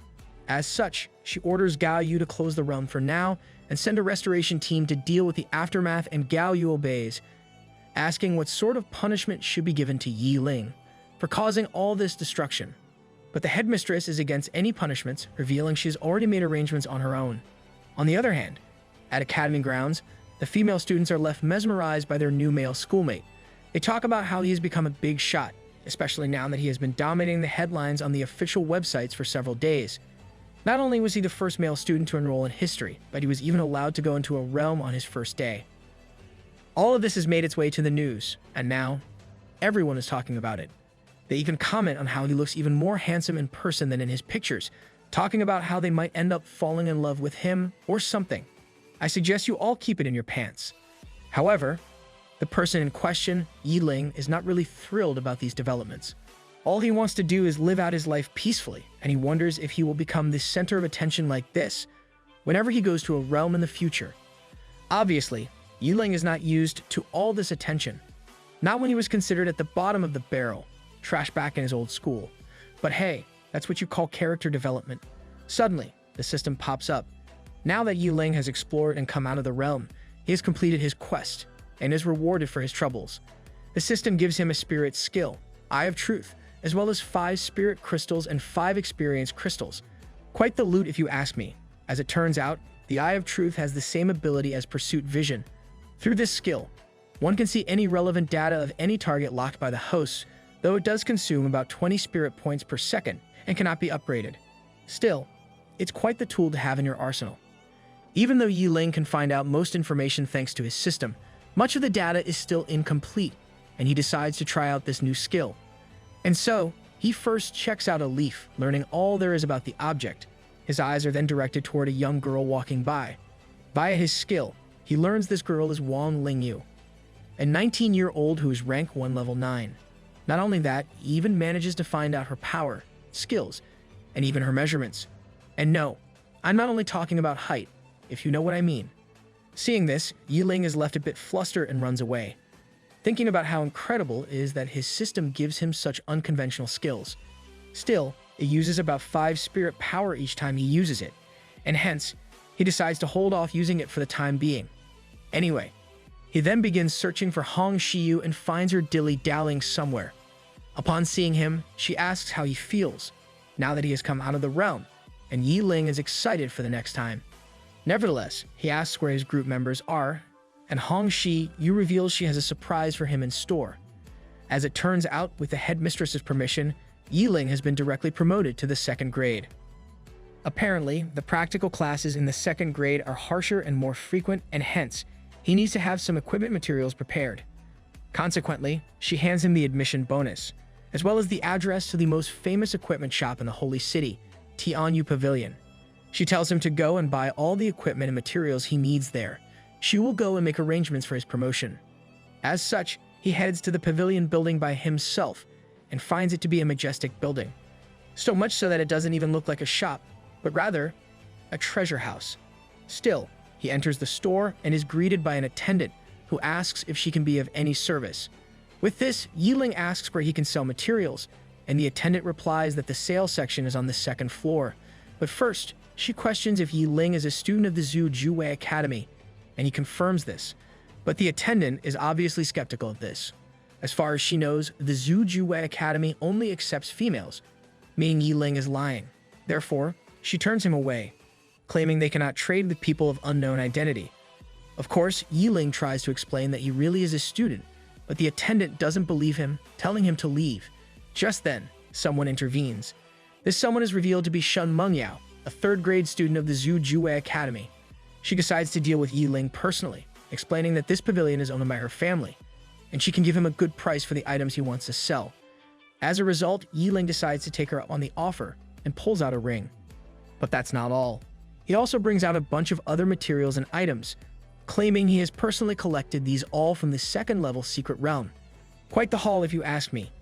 Even at first glance, Shun Mengyao can see these are all pretty good, finally believing the rumors that he ventured into a realm on his first day, all by himself. Upon closer inspection, she also finds an emerald pearl, and she becomes delighted. Apparently, she has been searching for this item for a while now, since it's required to evolve her poison mist vine. In response, Yiling decides to give it to her. I mean, it's not like he has any grass-type pets that can really use it, and Shun Mengyao accepts it without any hesitation. With this, she then orders the shop assistant, referred to as Old Zhao, to calculate the prices of all the materials, keeping in mind to give Yiling a good price, and the assistant begins doing so. On the other hand, Yiling reveals he has another request. He wants to buy some ordinary equipment and some low-level materials, and Shun Mengyao asks Zhao to help him with that, once she is done with her current task, adding that he can get a good discount. Soon, he's able to buy everything he needs and prepares to leave. Shun Mengyao explains that everything he has bought will be delivered to his doorstep, stating he is more than welcome to come back and buy anything he needs. With this, he thanks his senior and heads on his way, whereas Shun Mengyao reminds him to not call her senior and call her by her name. First name basis already? Good for her. As he walks off, old Zhao gets a bit curious. As it turns out, Shun Mengyao has never treated anyone like this before, and she questions if she has a crush on Yi Ling. But Shun Mengyao doesn't really like her question and tells her to mind her own business if she knows what is good for her. Looks like someone is trying to hide their embarrassment.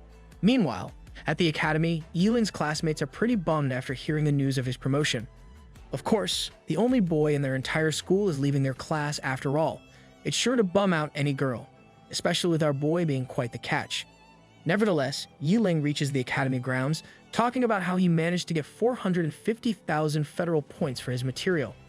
In addition, he then spent 170,000 on his new equipment. As he contemplates his budgeting, he is suddenly confronted by a fellow schoolmate. Someone in the comments said a feminist entered the chat. Cancel that dude.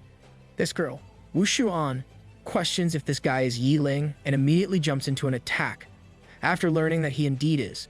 Obviously, he isn't really sure why he is getting attacked, even more so when he doesn't know who this chick is. But Shu Shuan proclaims there is no me for that. They just need to fight, and maybe they can talk later. Alas, Yi Ling knows better than to get into a fist fight and evades all the blows, running away while announcing he has better things to do than to brawl with her. His escape maneuver pisses off Wu Shuan even more, and she vows to dismantle him when she sees him next. Later on, Yi Ling then meets up with Hong Shiyu, who asks what's up after seeing him all distressed. As a result, he explains he met a weird person on the way and had some trouble with her. However, as per Hong Shiyu, this is something he has to get accustomed to. The fact is, he's the only boy in the school, and now he has been promoted to the 2nd grade. Regardless, she gets right onto the topic. She wants to introduce him to his new teacher. Just then, Li Qingyue, a rank 7 level 3 tamer, sneaks up behind them. As fate would have it, she is Yi Ling's new teacher, who has just recently gotten back from one of her missions. Seeing him here, Li Qingyue decides to tease him a bit. Out of nowhere, she gets all in his face, commenting on how he is quite handsome but lacks confidence. She questions how he will follow her in the future like this, leaving Yi Ling flustered. Nevertheless, Hong Shiyu tells her to cut it out, and then takes her leave, and Li Qingyue decides to take her new student to meet his fellow classmates. New waifus incoming. On the other hand, at another part of the school, some girls are seen discussing how a boy is getting into their class. They seem to be worried about the ranking, especially since he's only a freshman, and no matter how strong he is, he just can't join their group. Just then, Li Qingyue, along with Yi Ling, appeared behind them. Li Qingyue introduces Yi Ling to the girls and also explains the ranking system. Apparently, the 2nd grade's performance assessment is re-ranked, and everything is based on actual combat. Moreover, the girl in front of him, Zhao Siyu, is the first place holder of the entire grade. With this, Zhao Siyu welcomes him into their class. But to Yi Ling, this is all a bit weird, almost as if they are too enthusiastic. Consequently, he decides to check out her stats, learning that Zhao Siyu is already ranked to level 8 with 2 rare spirit pets. Their strength is really extraordinary, he thinks. This makes him all the more excited, and he wants to ask a few things. Supposing the assessment is based on actual combat, would it then mean he could become the first place in the 2nd grade if he directly defeats Zhao Siyu? Hearing this, Li Qingyue begins to chuckle. According to her, there are some rules and regulations, and Zhao Siyu decides to elaborate. If he wants to challenge her, he must be in the top 10. However, as of now, he is unranked. Hearing this, Yi Ling exclaims how this ranking system is a bit troublesome. But things could be easier. Suddenly, Wu Shuan comes into the frame. As it turns out, she's actually the 3rd place in the 2nd grade and announces that if he can defeat her, she will give him the 3rd rank. However, in exchange, she wants Yi Ling to leave Zhujue Academy. If he loses, I'm already getting pretty sick of her. Seeing her annoying face and shitty personality, Yi Ling recognizes this girl as the one who suddenly attacked him in the middle of the street. However, Wu Shuan remains steadfast in her challenge and questions if he is brave enough to accept. On the other hand, Zhao Siyu and her lackeys begin gossiping. They know that Wu Shuan is going too far with her actions. After all, Yi Ling has everything to lose in this battle, and, at least to them, it makes no sense for him to accept such a disadvantageous fight, with almost no reward. But Yi Ling isn't a sissy, and immediately agrees to the bet. In response, Wu Shuan wastes no time and summons her spirit pet, a thunderous bear. As it turns out, the pet is ranked 2 level 7, and even Xiao Xiyu comments on how Wu Shuan is going all out right from the start. Meanwhile, the other students all start to gather after hearing the commotion. Apparently, it's been a while since Wu Shuan has called out her pet, and the students are taken aback by how strong the pet's presence is. But how could it not be? The fact is, no matter how arrogant she is the third highest ranked in the 2nd grade. Basically, she has the right to be cocky. Anyway, just to be safe, Yi Ling checks out his opponent's stats, learning she is ranked 2 level 7. In addition, she has many strong skills, making her quite a bit difficult to deal with. As a result, he calls out Shu Yu, and her appearance causes yet another commotion. The girls all fawn over her beauty, remarking at how unfair it is that a spirit pet is so much better looking than them. Ouch, that must hurt to admit, but Wu Shuan is really unhappy about being taken lightly. She tells Yi Ling to call out his 2nd pet as well, asking if he seriously thinks that a humanoid pet like Shu Yu can really take on her thunderous bear. Let's try to not fly too close to the sun. Remember Icarus? Nevertheless, Yi Ling tells her not to worry and to bring it on. And so, she charges in, ordering her pet to tear Shu Yu apart. Seeing this, Yi Ling also orders his pet to attack, telling her to handle the situation as she sees fit. What a great help he is. Just like that, the two exchange blows. The collision of their attacks is so strong that it kicks up a dust storm, out of which both pets emerge without a single scratch. Never having experienced such a sight, Yi Ling is taken aback at how tough the skin of his foe is. Alas, this is just the start, at least as per Wu Shuan. The real show is yet to come, she announces as she orders her pet to unleash the Thunderbolt armor. With this, the thunderous bear begins emitting a strong aura and equips an armor glowing with a purple hue. Seeing this, Xiao Xiyu explains that not only does this armor have strong defensive capabilities, but it also deals significant damage when one makes contact with the armor. The entire crowd is flabbergasted at how truly terrifying Wu Shuan's power it is. But how could it not be? After all, the thunderous bear is a power-type pet, and combined with the strong thunder force it can utilize, the power of its punch must be unimaginable. They gossip with each other, wondering how long Yi Ling's pretty little pet can last against such fearsome strength. Back on the battlefield, Shu Yu tries to attack her foe. However, just as mentioned before, she is the one who ends up taking damage. Although she does manage to trip the bear, bringing it to its back and even getting on top of it, Shu Yu's arms buckle under the pressure. Xiao Xiyu, watching from the sidelines, comments on how she must have been hit by the lightning backlash. And now, her arms should be practically useless. Little do they know about Shu Yu's super speed regeneration. In the blink of an eye, she regenerates her arms, healing all of her injuries. Seeing this, Wu Shuan feels a bit cornered. She admits that she has underestimated her opponent, but now her hand has been forced. Looks like someone is finally off of their high horse. With this, she calls out her 2nd spirit pet, Phantom Lizard. Nonetheless, the crowd doesn't seem to think the fight is going in Wu Shuan's favor. From what they can see, the thunderous bear is getting suppressed and now needs help. What's more, Shu Yu is too strong from their perspective. The frequency and power of her attacks haven't changed at all, almost as if she is performing like a machine. Still, they doubt that Wu Shuan, the 3rd-ranked student, will really lose to a newcomer. Suddenly, Shen Mengyao also comes to watch the battle unfold, but is left disgusted. As per her, it is one thing to bully the weak. However, Yi Ling is now outnumbered as well, a truly pitiable fellow. Back in the ring, the Phantom Lizard manages to sneak up behind Yi Ling, and Wu Shuan orders her pet to take him down. Alas, Yi Ling saw this trick coming from a mile away. It's one of the oldest tricks in the book after all. He simply takes a sideways step and easily evades the blow, claiming he has been waiting for them to make a move. Obviously, Wu Shuan is left speechless and wonders how on earth he pulled it off. He couldn't have discovered the Phantom Lizard since it came from a blind spot, but she doesn't really know that our boy is just built different, and that he has a cheat system to help him out. Fortunately for him, he had been keeping his new Eye of Truth open for the whole fight.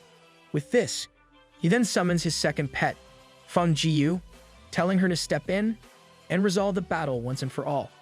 Consequently, Wu Shuan orders her pet to return back to her quickly, but it's already too late. Feng Jiyu, with her insane power, begins her rampage, sending out one attack after the other. In the blink of an eye, she goes all out and uses her flames to quickly defeat the foe. On the other hand, seeing this development, Zhao Siyu is taken aback by fear. She orders everyone to disperse immediately, claiming it's too dangerous to continue watching from up close. And she couldn't be more right. Feng Jiyu goes on a killing spree, unleashing a barrage of blasts, and before you know it, both of Wu Shuan's pets are rendered unable to continue. This encounter leaves her ego completely shattered, and she collapses to the floor, commenting on how Yi Ling is just too terrifying. The feminist has been defeated. Both Hong Shiyu and Gao Yu, who are also revealed to have been watching, are surprised as well. Gao Yu inquires if Hong Shiyu already knew Yi Ling had the Divine Phoenix as a pet, but it's her first time seeing this as well. Regardless, now that the fight is over, Yi Ling tells Feng Jiyu to calm down and withdraw her powers. The chaos she has wreaked is more than enough. In the first place, she wasn't ordered to go all out. Heeding her master's command, Feng Jiyu then stops her attacks, telling her master to say such things earlier. Poor old Feng Jiyu, you might have used more energy than required. Anyway, Wu Shuan concedes the battle and accepts her loss.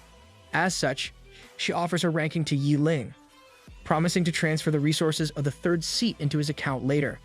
On the flip side, the other students are left truly mesmerized by Yi Ling's power, so much so that they begin idolizing him as the Academy's treasure. They are shocked by the rate of his advancement and get envious of his prowess, commenting on how he skyrocketed yet another step. Suddenly, the system screen pops up, revealing that, for successfully obtaining the third rank of the second grade, he's received a mysterious item as a reward.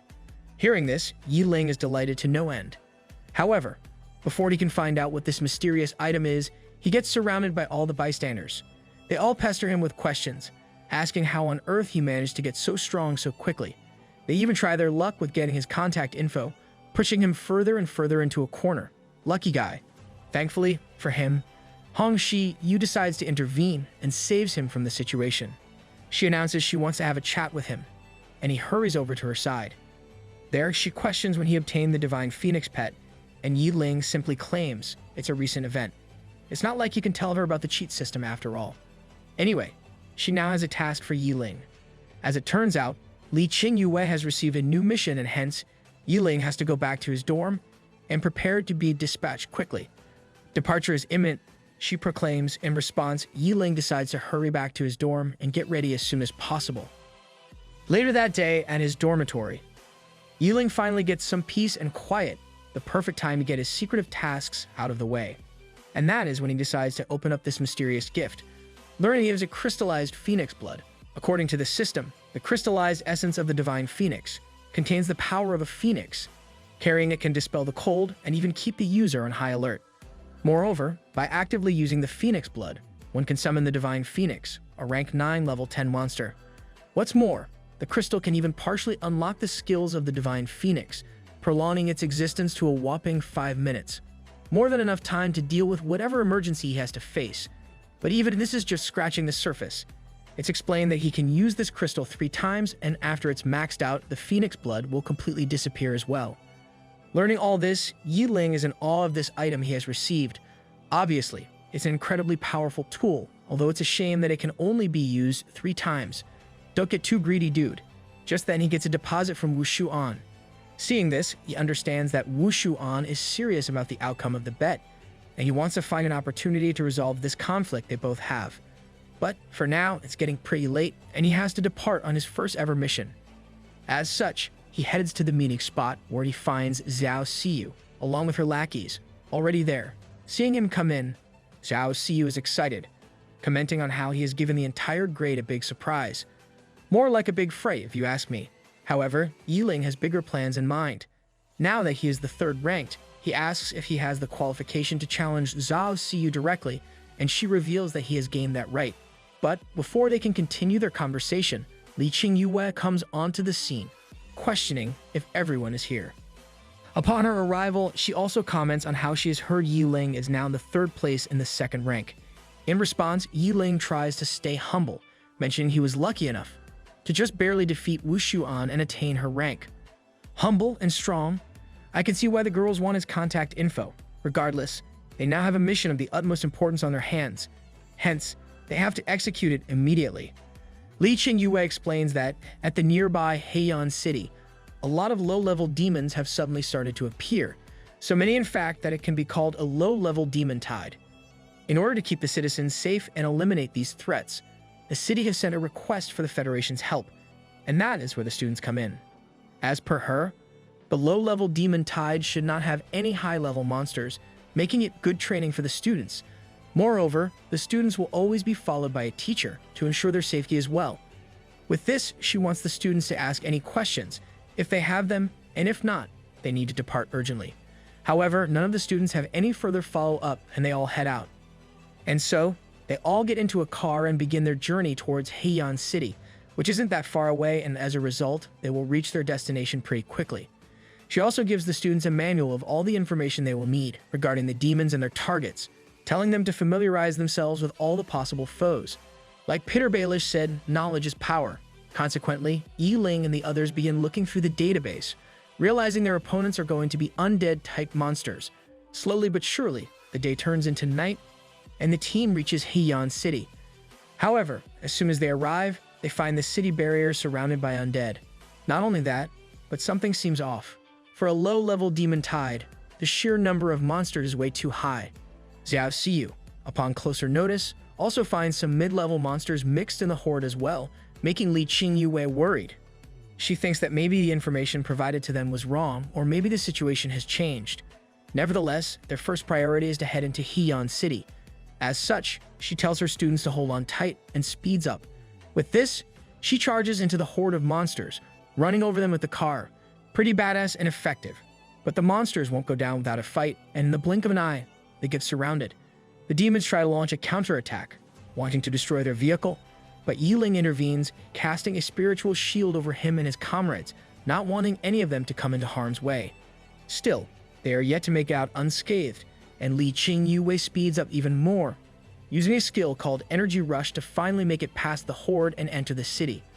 All the while, from a cliff, a skeleton monster, revealed to be a Death Knight, is seen watching over the entire ordeal. However, he looks rather glad about the arrival of these humans.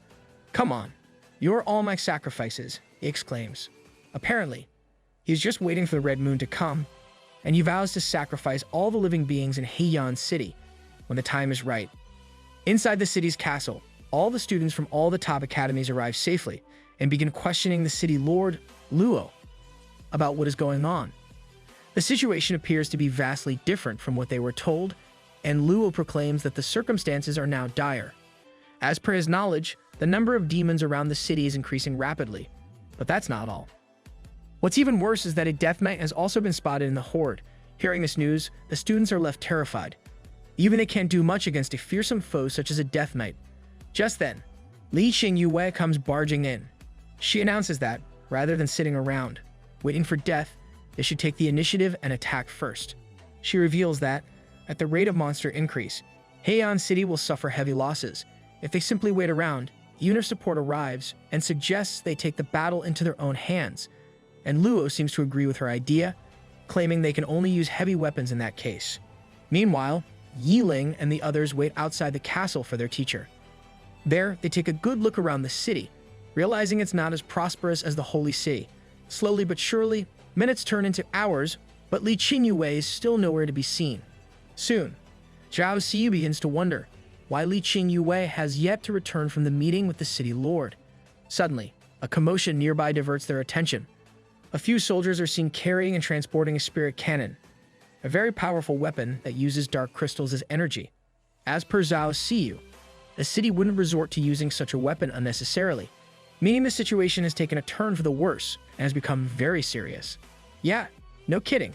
I think the battle is about to start," she exclaims. Just then, they hear a massive explosion. As per Yi Ling, the explosion is in the direction of the city wall, and suggests they all go check out what is going on, and the other students agree. Over at the city wall, the soldiers are doing all they can to keep the advancing monster horde at bay. Using the spirit cannons, they fire repeated shots at their targets, not wanting them to break through by any means.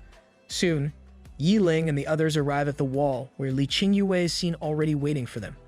Upon their arrival, she explains that the defensive barrier of the city will be opened in a while, and then they have to venture out and hunt down the monsters together. However, She warns them to stay vigilant since there is a dangerous foe, the Death Knight, among the monsters. Hearing this, Zhao Siyu is left surprised, claiming that a Death Knight has the strength of at least a rank 6 beast or above. What's more, Li Qingyue reveals that she has other, more important matters to attend to, hence she cannot head out with them. As per her, the battlefield is a chaotic place, and she tells the students to protect themselves with the utmost priority. With this, the group heads out. All the while, Zhao Siyu comments on how unlucky Yiling is. It's his first mission, and now he has to go and encounter a terrifying monster like the Death Knight. She reminds him to be careful and not rush onto the front lines all willy-nilly. On the other hand, the system has a surprise of its own. It issues Yiling with another mission: to kill as many monsters as he can. The more he kills, the better the rewards are going to be once the tide has been successfully repelled. Seeing this, he becomes even more motivated, remarking on how the system always knows the best time to show up. Yeah, in the face of certain death. As they head to the wall, the other students from the other academies watch them intently. They finally get a chance to see the first ever male student of Zhu Juwei Academy in action. There, Zhao Siyu once again tells him to not die, or else she will be really sad about having to collect his corpse. I mean, she could be more considerate in her wording, but it's a valid point. Suddenly, the city lord, Luo Junshan, comes flying in. Before they all launch their counterattack, he tries to rile up the troops with a speech. "Now is the time for us to defend Black Rock City," he exclaims. Having laid eyes on him for the first time, Yiling uses his Eye of Truth to check out his stats, learning that he's a rank 7 level 5 warrior with many powerful pets at his disposal. These stats leave Yiling in awe. Nevertheless, it's no time to be admiring someone. It is now time to raise their weapons and give the monsters a heavy blow.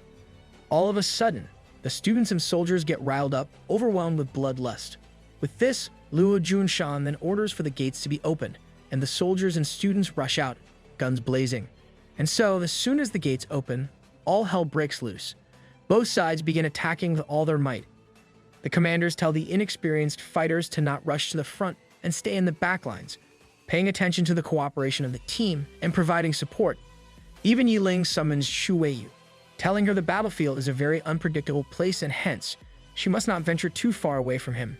Meanwhile, the Death Knight watches the humans' futile resistance from his cliff and is annoyed. He deems them all as a bunch of ignorant sacrifices and orders his arachnid monsters to come out and devour the foes till their hearts are content. Back on the battlefield, Zhao Siyu is giving it her all to strike down these beasts, but gets too preoccupied.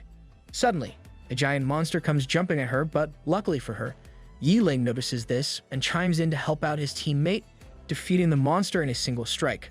Just then, his attention is diverted to an incoming threat. He, along with Zhao Siyu, notices that a large number of cave spiders are joining in on the frenzy, and the situation has now taken a turn for the worst. With the spiders' reinforcement, the tides turn in favor of the monsters. The spiders begin killing fighters left, right, and center, even targeting the wounded. However, just as one of the spiders attacks a wounded couple, it is blown into smithereens. As it turns out, this blast came from none other than Li Qingyue, who revealed that these spiders have a corrosive effect. Even a single blow from them could spell trouble, and it's important to evade either attack. But the ordeal is far from over. More and more cave spiders keep coming, pushing the humans deeper into a corner. With the help of these spiders, the demon tide begins to advance further, but the show is still not over. Out of nowhere, Luo Junshan comes riding on his spirit pet. Just with a single roar, the pet is able to completely overwhelm a huge number of foes, which leaves Yiling taken aback, and he comments on how strong this spirit pet is. Alas, this is just the beginning. Upon his arrival, Luo Junshan boosts the morale of his troops and orders them to charge in. Heeding their leader's command, the troops keep up their resistance, managing to keep the tide from making further progress. Nevertheless, despite their efforts, the monsters keep on coming. Li Qingyue claims that, as they advance more, the opponents are sure to get stronger. As such, Yiling decides it's finally time for him to bring out his trump card, Feng Jiyu. Consequently, he summons his phoenix pet, leaving all the troops mesmerized. Just from seeing Feng Jiyu, they can sense immense power radiating from her. But their reactions are not what one might expect. The teachers from the other academies are shocked. As per Luo Junshan, he never expected someone to be able to form a contract with the Divine Phoenix, commenting on how the younger generation keeps on surpassing the previous ones. Also, for Yiling, things are just starting to get interesting. He orders Feng Jiyu to show everyone just how amazing she is, and in her usual cocky attitude, Feng Jiyu rushes in to attack. With just a single blow, she is able to bring down several beasts. Now that's what you called overpowered. On the other hand, seeing the situation turn disadvantageous, the Death Knight gets more and more annoyed. "You still won't give up, you insignificant ants?" he questions. Nevertheless, he too has many more tricks up his sleeve. He decides to use his skill, Undead Frenzy, allowing all the monsters under his command to reach a state of madness. This allows them to charge in with no fear, with even more force than before. In fact, this skill gives the undead so much more power that the humans begin to get pushed back yet again. Seeing this, Li Qingyue realizes that the Death Knight has frenzied the monsters, and this has increased their speed and attack significantly. In response, Luo Junshan also kicks it up a gear. He summons another one of his pets, Ice Crystal Turtle, and launches a counterattack. Using Frost Domain, he freezes a part of the battlefield, leaving the monsters frozen solid, unable to even move. As such, the humans use this to their advantage to keep on pushing. Seeing this, Yiling comments on how effective the slowing effect of this skill really is, and he too is all pumped up to show off his abilities. As such, he rides on top of Feng Jiyu, ordering her to show their foes what she is really made of. In response, Feng Jiyu begins to wreak even more havoc. She uses Hellfire Suppression, creating smaller birds made of green flames.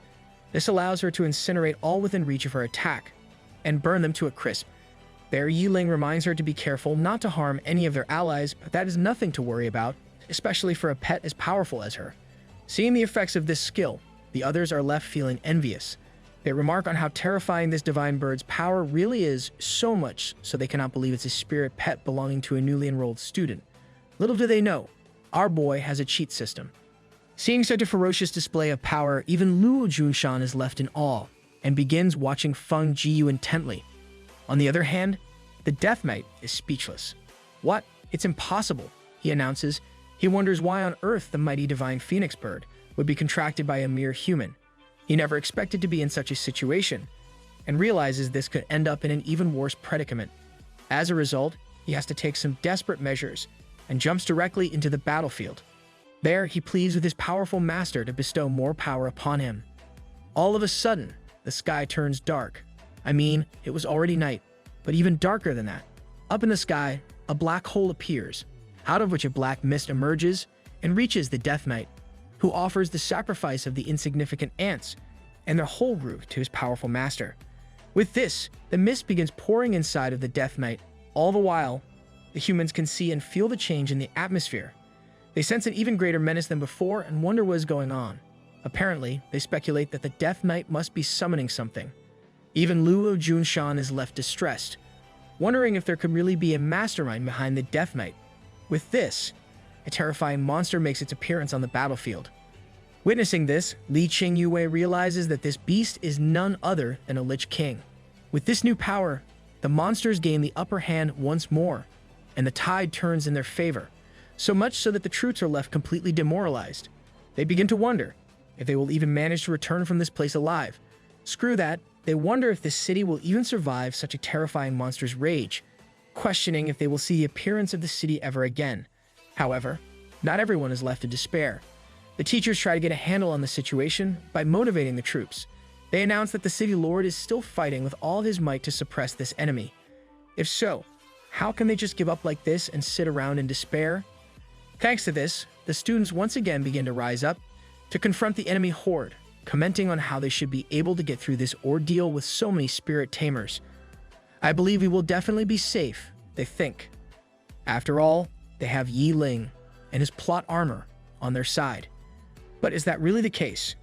Just then, Luo Junshan rushes over to Li Qingyue's side, revealing that there is an even more terrifying presence behind the Death Knight. As per him, they have to resolve this quickly, or else things could take a turn for the worse.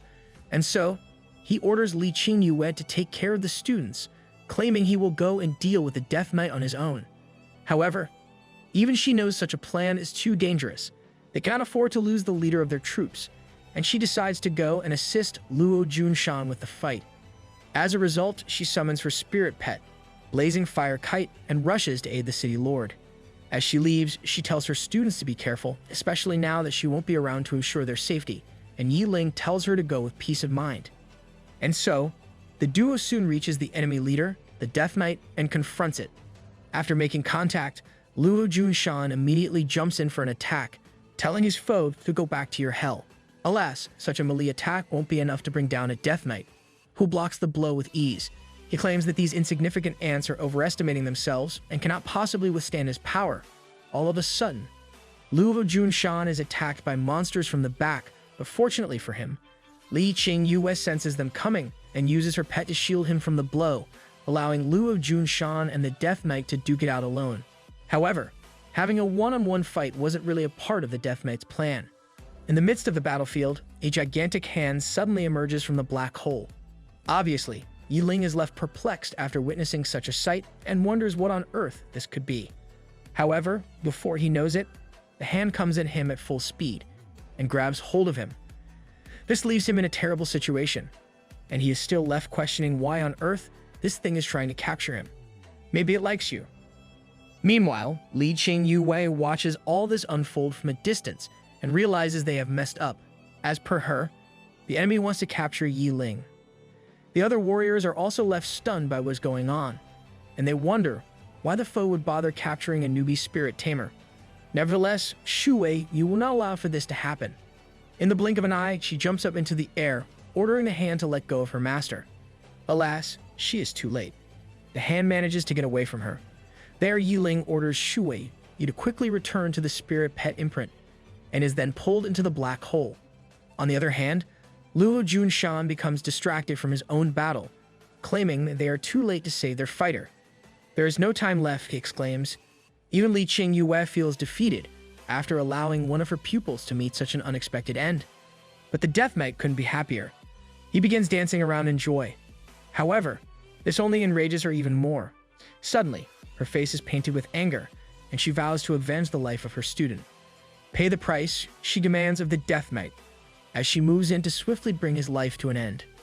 But all her anger does is amuse the Death Knight even more, and he begins to laugh maniacally about his ants.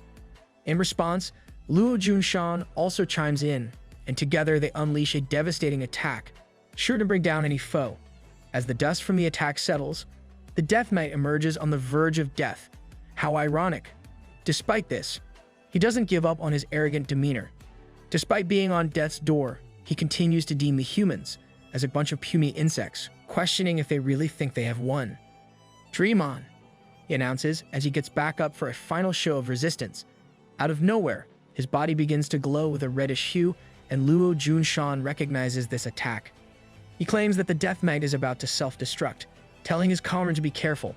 Suddenly, as soon as the Death Knight explodes, a bunch of evil-looking spirits come pouring out of him, and Li Qingyue knows this can't be any good. Damn undead scourge, she scorns. On the other hand, these evil spirits begin to infect the undead monsters and take over their bodies, leaving them in an even more crazed state. But that's not all. After boosting the strength of the monsters, the spirits then begin attacking the soldiers as well. In the heat of the moment, Zhao Siyu is left defenseless against these spirits and is about to be devoured alive. However, just in the nick of time, she is saved by Li Qingyue, who has come to help out her pupil. There, Zhao Siyu explains the situation to her. Revealing that Yi Ling has been captured, she questions what they should do in this situation, and in response, Li Qingyue reveals that the Death Knight has been taken care of already. For now, they should eliminate the demonic creatures first, and then worry about everything else. And so, the troops resume their battle with the undead. Meanwhile, Yi Ling is revealed to be trapped inside a dark void with nothing in sight. Of course, this freaks him out, and he is deeply distressed. Feng Jiyu questions her master about where they are, but it's not like he has any idea, none whatsoever. Suddenly, a mysterious figure in a robe appears behind him, and Yi Ling senses its presence immediately. As such, he tells the figure to stop playing games and hiding, telling it to come out and say whatever it wants. He questions why he has been brought to this place, but the figure begins to chuckle sinisterly. The figure is revealed to be none other than the Lich King himself, named Li Wei. What's more, it's a rank 8 level 3. With many skills and talents, Li Wei, upon seeing Yi Ling's courage, is a bit surprised, commenting on how he is truly worthy of being contracted with the divine phoenix bird. On the other hand, after learning the status of his foe, Yi Ling is left paralyzed with fear. Even Li Qingyue and Liu of Junshan are only rank 7 spirit tamers, but this monster far surpasses their level, a truly terrifying monster. Nevertheless, the Lich King begins to speak. He asks how this young man managed to form a contract with the Divine Phoenix, claiming that such a powerful spiritual pet has never appeared in the entirety of the Federation before. All the while, Yiling begins rummaging through all the plans of action he can utilize. Alas, he can only pin his hopes on the crystallized phoenix blood when things come down to it. Expecting this, he has no other choice. As such, he questions why on earth a Lich King is interested and curious about him, a mere rank 2 spirit tamer. Hearing this, the Lich King begins to laugh yet again. He explains that, although Yiling is only a rank 2 tamer at the moment, he has immense potential. Nevertheless, he doesn't understand how great of a being a Divine Phoenix really is. But all this does is make Yiling even more curious, and he asks what the purpose of bringing him to this place is. As a result, the Lich King, rewarding Yiling's courage, decides to show him something. He reveals to him the Scourge organization. Apparently, the Lich King wants Yiling to join this Scourge organization and help them overthrow the false benevolence of the Federation in order to create a truly equal world. If he does so, Li Wei promises to bestow him with even more terrifying power, promising to grant him the ability to destroy the heavens and earth. But Yiling remains calm, even in front of such a dangerous monster. He announces that all the Lich King has done up until now is talk without presenting any concrete evidence of plans. To him, it seems like he is just making empty promises. In his mind, he knows that this space is completely under the control of Li Wei. Although he isn't sure of the situation outside, it's probably not good to linger in this place for long. But the Lich King isn't really happy about Yiling's cocky attitude, explaining that if he doesn't bend the knee and accept his offer, he will have to forfeit his life. With this, he unleashes undead corruption, giving the boy a final chance to repent and accept his offer. However, Yiling remains quiet. Sarcastically, he uses the crystallized phoenix blood, thinking it's his only hope to survive. All the while, his silence enrages the Lich King even more, who finally decides to get rid of Yiling, since he won't be of any use to him. Outside the void, the monsters go berserk, and the battle gets even more heated. Seeing this, Li Qingyue orders all the teachers to come together and block the monsters' attacks, and the prolonged battle continues. There, Zhao Xi seems to be worried about their comrade, but, as per Li Qingyue, no one knows where he is. As such, Yiling can only rely on his own power to get back, and they can offer no help. At that moment, Zhao Xi thinks about Yiling, wishing he would come back alive. Back inside the void, a blinding light appears out of nowhere, leaving the Lich King surprised. As fate would have it, he is now confronted by a rank 9 spirit pet, the Divine Phoenix Bird, in all its glory. Li Wei, is that all you got? Yiling questions, leaving Li Wei distressed. In the first place, he didn't reveal his name to this human, and now, he manages to summon a rank 9 Divine Phoenix. This leaves him stunned and questioning just who Yiling really is. Also, he won't have a chance to figure it out. With this, the Divine Phoenix moves in for the kill and uses her skill, scorching the heavens. However, Li Wei is able to erect a defensive spell called Deathcloud Alley just in the nick of time, allowing him to avoid turning to ash. But his defense won't last for long. Yiling vows to show his foe the power of a rank 9 Divine Phoenix and orders his pet to end things once and for all. And just like that, the Divine Phoenix launches another attack. This time, Li Wei's skill is rendered useless, and he begins to take damage. All of a sudden, he disappears from sight, left in awe of the Divine Bird's power. Nevertheless, this makes Yiling wonder if the Lich King actually burned to death or if he managed to cheat death. Regardless, he stumbles upon something strange and gets his hands on a ring. As it turns out, this ring is the Lich King's storage ring. However, sensing the Divine Phoenix's summon duration is almost over, he decides to check out Li Wei's items later on and first decides to leave this place as soon as possible. Consequently, he orders the Divine Phoenix to set this place ablaze. Thanks to this, he is able to escape the confines of the Black Void and reappear in the outside world. Nonetheless, he's still in danger. Since he is up in the sky, he begins to fall to the ground with great speed. As such, to save her comrade, Zhao Xi uses her pet to catch him mid-air, while Li Qingyue gets rid of any monsters in her path. Thanks to this, Yiling is able to safely make his way to the ground, where he finds himself surrounded by his allies. What's more, by the looks of things, the demons appear to have retreated, According to Li Qingyue, it's due to Yi Ling's return. Suddenly, Luo Junshan comes running into view. Addressing the soldiers, he orders them to continue chasing after the monsters and eliminate them all. On the other hand, Zhao Siyu and Li Qingyue help Yi Ling and walk him to a safe place. On the way, Li Qingyue questions where he was taken to. In response, Yi Ling explains that he was captured by a necromancer called Li Wei and taken to a dark abyss. However, hearing this, Li Qingyue is left stunned. She questions how on earth her student was able to escape the clutches of a rank 8 monster and hastily makes her way to the infirmary, claiming they have to check Yi Ling's body for any injuries. Later that night, he reveals that the Scourge organization is the one behind the demon tide. His teammates congratulate and compliment him for managing to get away from such a powerful foe, but he chalks it up to luck. Nevertheless, the ordeal must have left him exhausted, and Li Qingyue wants him to rest. Additionally, she also needs to report everything to the academy, and hence, the others take their leave while he gets some shut-eye. However, as soon as they leave, Yi Ling immediately brings out Li Wei's storage ring, claiming he is curious to see what is inside. As a result, he learns there are many valuable items inside the ring, all high-level evolution materials. What's more, it also has many experienced crystals, making Yi Ling excited to see his pet make significant breakthroughs in their levels. On the other hand, at the base of the Scourge organization in Cataclysm City, the leader is informed about the failure of Li Wei's mission. Not only that, they also add that no remains of his corpse can be found anywhere. This leaves the leader distressed. He wonders how this is possible. After all, Li Wei was one of the most powerful commanders in the Scourge troops. Apparently, the subordinate exclaims that he was killed by a divine phoenix. Hearing all this, the leader becomes saddened. According to him, Li Wei was his companion for over a century. Regardless, there are other things to attend to. As it turns out, someone called Black Robe has brought a young person to introduce to the leader. As a result, outside the leader's chambers, the Black Robe in question is seen with his guest, reminding him to choose his words carefully in front of the leader. As they enter the leader's chambers, the Black Robe explains that the man he has brought is the young master of the Li family, who wishes to join their organization. Look what the cat dragged in. Li Wu, you're really going to join hands with the undead. There, the leader welcomes their new recruit. However, before he can be inaugurated, there is something that needs to be done.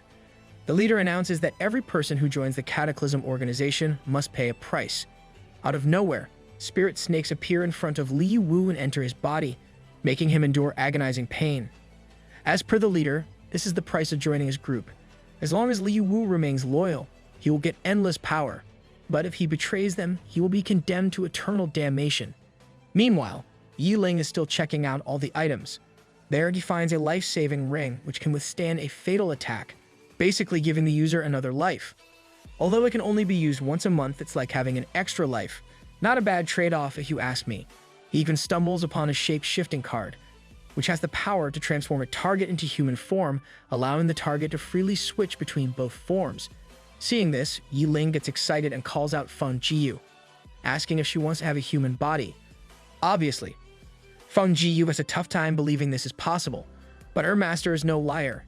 He explains that she can revert back to her original form whenever she wants, and Feng Jiyu ultimately ends up agreeing to this idea. Just like that, Yi Ling wastes no time and begins the transformation process. Suddenly, Feng Jiyu is engulfed in a bright beam of light and begins to transform. All the while, Yi Ling realizes that after the transformation is done, Feng Jiyu won't be wearing any clothes, wondering if this process has to be so explicit. Enjoy it while you can, my guy. Soon, the transformation is done, and Feng Jiyu takes on the form of a young girl. However, this is not what Yi Ling imagined. Immediately after the transformation is complete, Feng Jiyu asks her master about her new form, but Yi Ling can't even answer her. Seeing the bare skin of this young beauty, he gets a massive nosebleed and almost collapses to the ground. Anyways, since the ordeal is already over, the students now have to retrain back and reach the holy city without any issues. Once there, Li Qingyue wants them all to take the day off and rest. But Yi Ling has other ideas in mind, wanting to go to Tianyu Pavilion first. On the way, he looks glad that he managed to kill a lot of demons. Thanks to this, as well as the experienced crystals he found inside Li Wei's ring, his pets have managed to level up immensely. In addition, the items in the storage ring are all high-level materials, meaning they can be sold for a pretty penny. With this, he reaches the Tianyu Pavilion where the shop assistant, old Zhao, comes out to greet him. There, Yiling explains he is here to sell a whole lot of items, telling her to guide him to a large room where he can lay out all the items. As a result, Zhao brings him to a nearby room, but Yiling is unsatisfied, explaining this won't be enough for everything he has to sell. Hearing this, even Zhao is left stunned, but ultimately guides him to the open lot near the entrance. This place is sure to be spacious enough. And so, one after the other, items begin pouring out of the storage ring, so much so that they create a mountain of materials. Obviously, Zhao is speechless after witnessing such a sight, stating how this hoard is almost enough for the Tianyu Pavilion to recycle materials for a whole month. In her mind, she comments on how Yiling's strength is truly worthy of being the first ever male student of Zhu Juwei Academy. Nevertheless, she ends up calling for more people to help her out with this pool of items. Suddenly, Shun Mengyao sneaks up behind him. Obviously, she too is shocked by the sheer amount of items Yiling has brought, commenting on how, if she didn't know any better, she would assume he robbed her beloved pavilion. But I can't blame her. She's cute, after all. And even Yiling shares my point of view, stating that no one has the guts to do such a thing. Anyways, with her arrival, she tells Zhao to call the others to help her out.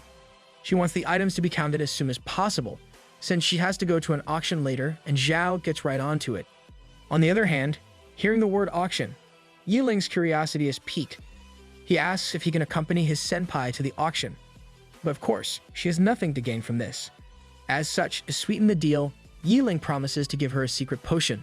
Seeing this, Shun Mengyao is curious as to what this little glass bottle could hold that could be so important, and in response, Yiling reveals it is the Fire Dragon Blood Essence. As fate would have it, this is exactly what she's been looking for.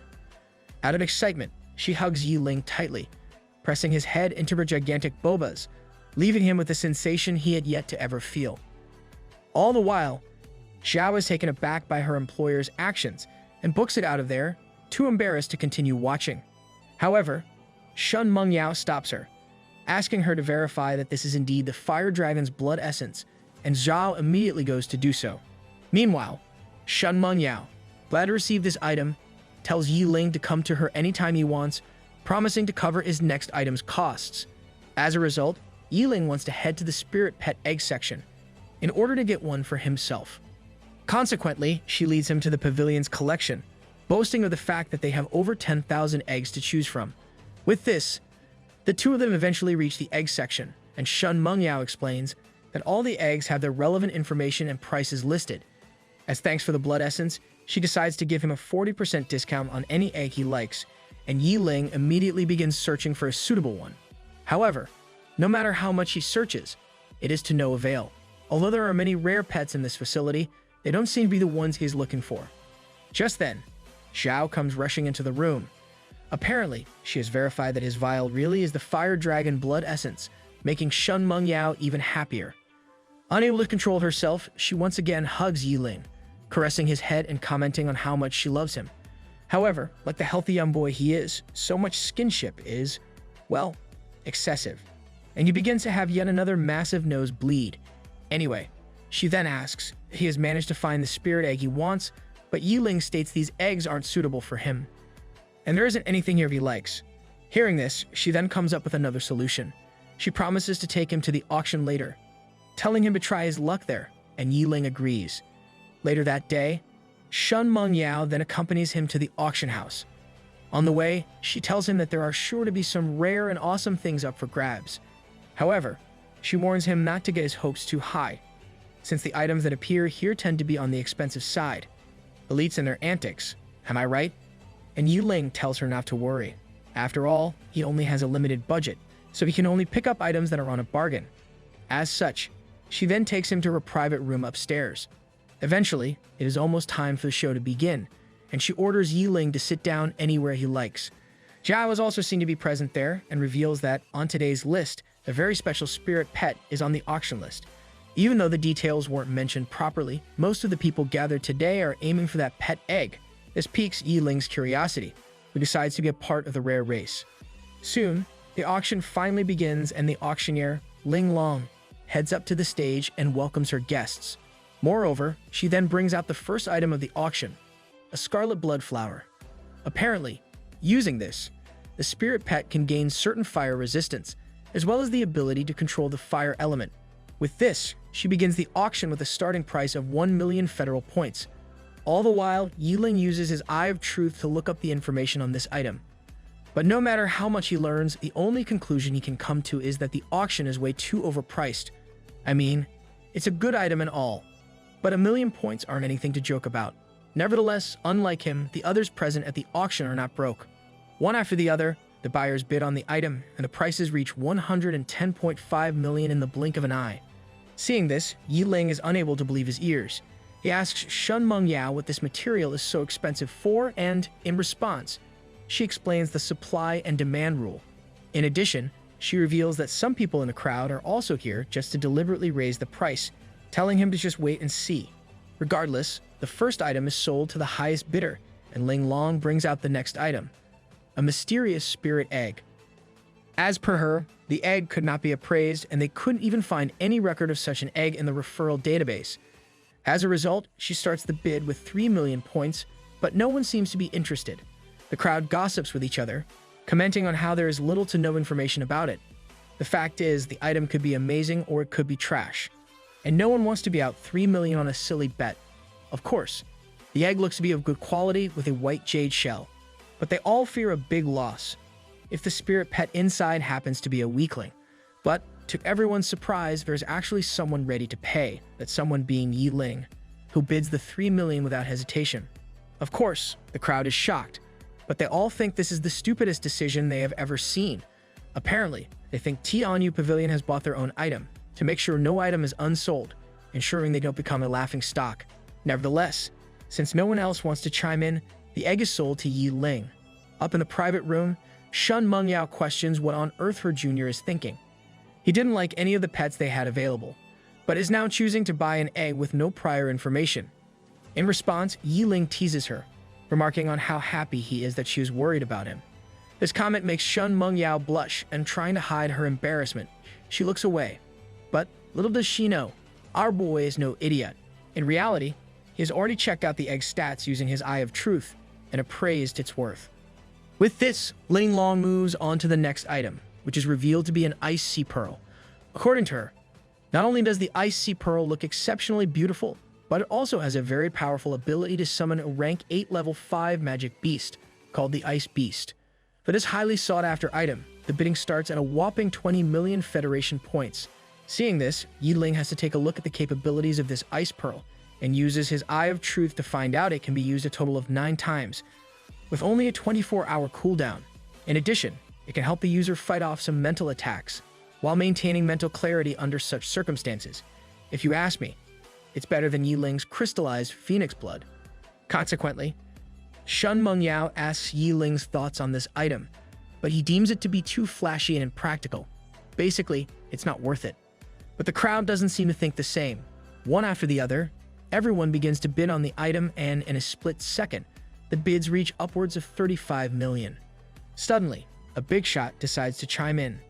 "I bid 70 million, a voice proclaims from the back of the crowd, leaving everyone speechless.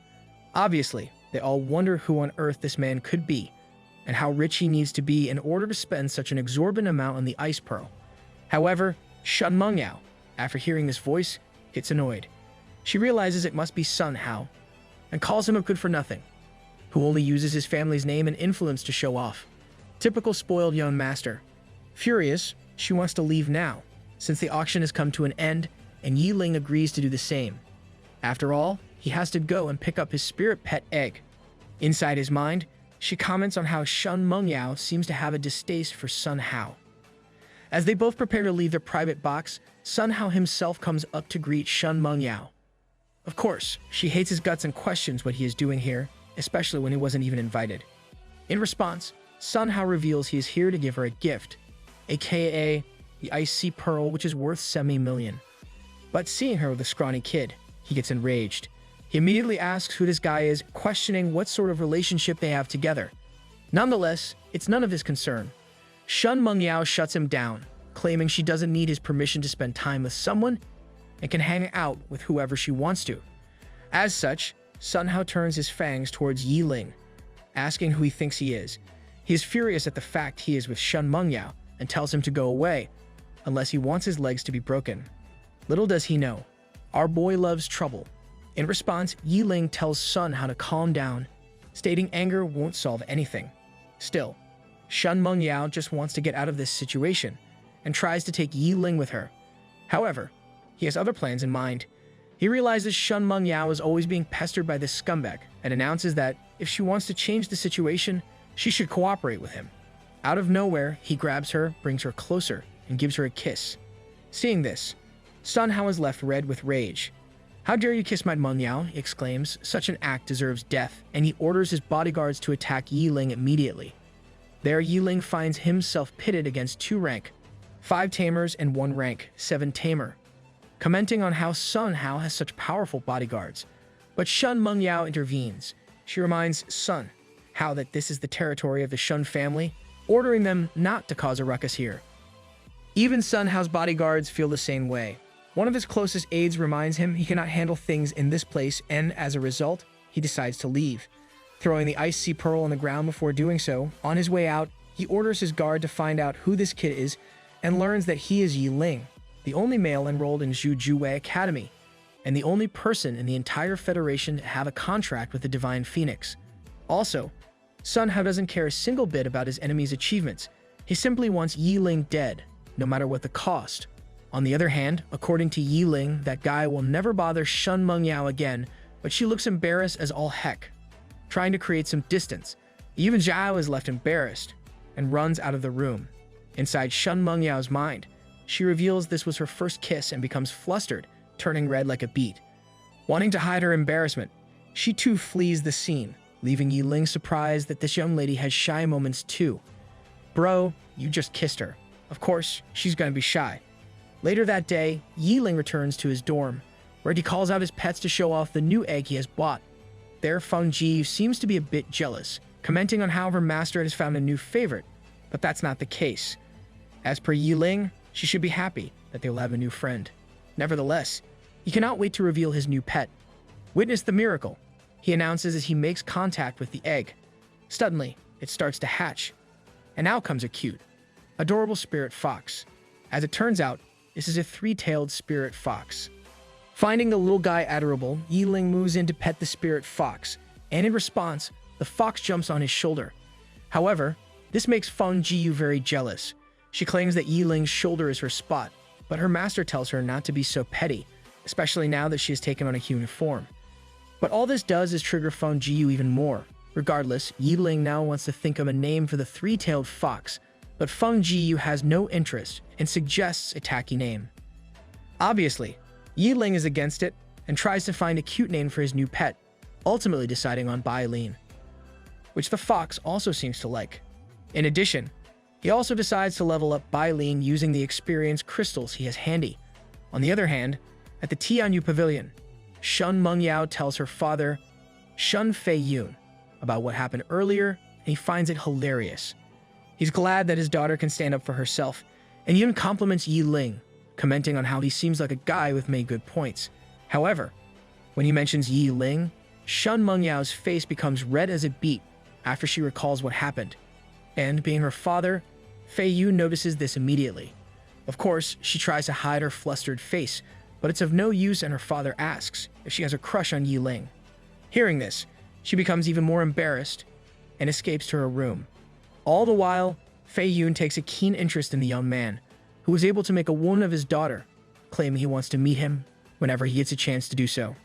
Regardless, a week goes by. At the Zhu Juwei Academy, Zhao of Siyu encounters Yi Ling, who has come back today to challenge her.